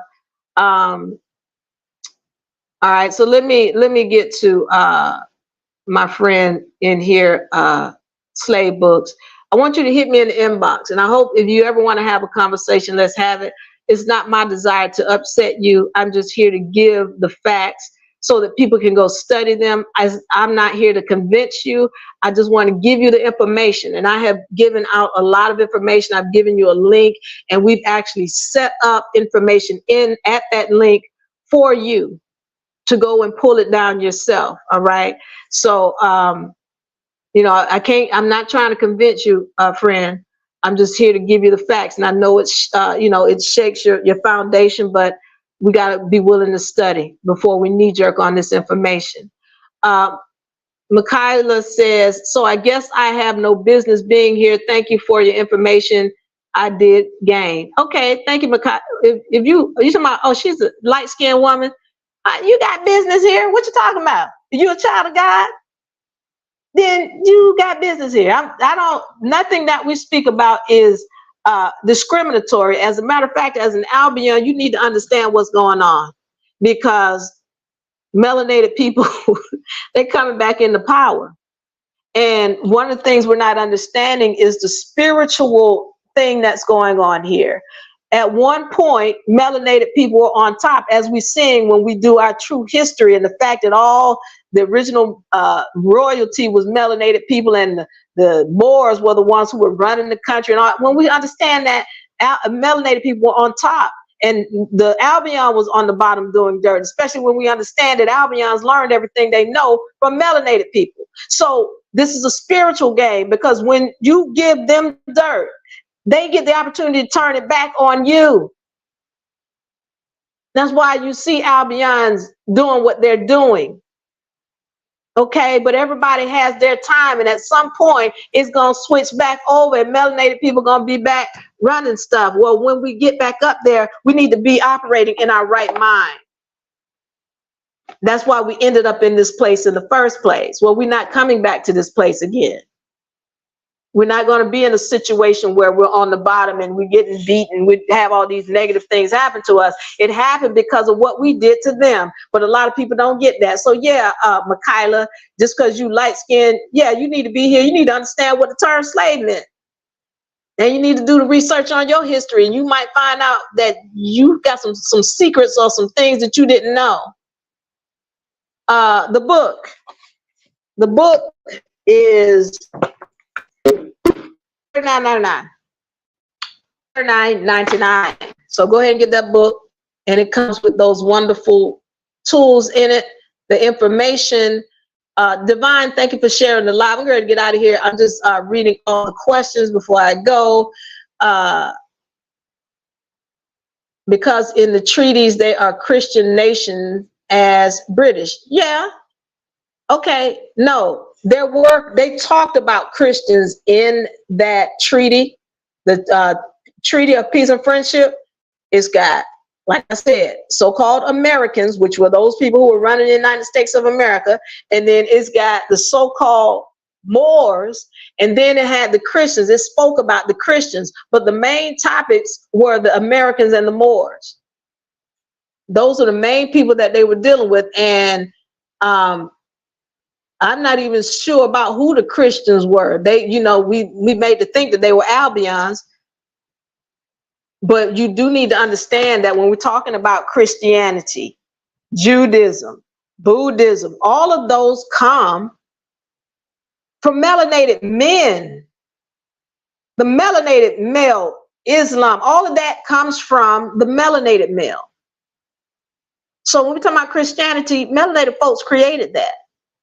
So when they say, they use the term Christian, today we thinking it means Albions, but I'm not so sure, because the Christian movement was started by melanated people. You need to know that. How can you get your trust? Find the link in the bio. There's our link tree, and it's going to take you to where you can get or enroll to get a trust with UNA. All right, you do have to enroll. We do interview people before you get a trust because we need you to be in your right mind. We don't want you, because a trust is a very powerful tool. We don't want you out here thinking you can just do dirt to people and then be up on the trust. And then that trust is something we helped you get. We're not interested in helping somebody get a trust when they're not operating in their right mind. All right, so that's it. Let me see how I can get a trust. I want to make sure I got everybody. Okay, we did this. We did that. All right, I'm yours truly, Diva Lyri. I want to thank you guys for joining. We're going to get up out of here. I'll be back sometime, probably next Friday, maybe in between there, Wednesday. But I want to say I thank you. Thank you for allowing me to share this information with you. Thank you all for hanging out with me, because this was a lot. I know I put it on you. I put it on you tonight. I dropped some jewels. Y'all bite these nuts. Find the link in the bio. All right, these nuts by dropping jewels. Find the link in the bio. Get your book if you want the membership package with the trust. Okay, find that link also to our link tree in the bio, and let's get you enrolled. Thank you so much. I love you. I love you. I love you. And we're gonna see you all the next time. Is my little light? We're gonna see y'all next time. Now, if y'all don't have any questions before you got two seconds. Where is my music? Where is my, not that music, this music. Thank you, Galen Cole. Thank you for hanging out with me. I want y'all to know, I'll see y'all next week. I love you. Give a hug. Hugs. Oh, I love you. I'm out. Bye bye. Bye bye. See y'all later. See y'all next week.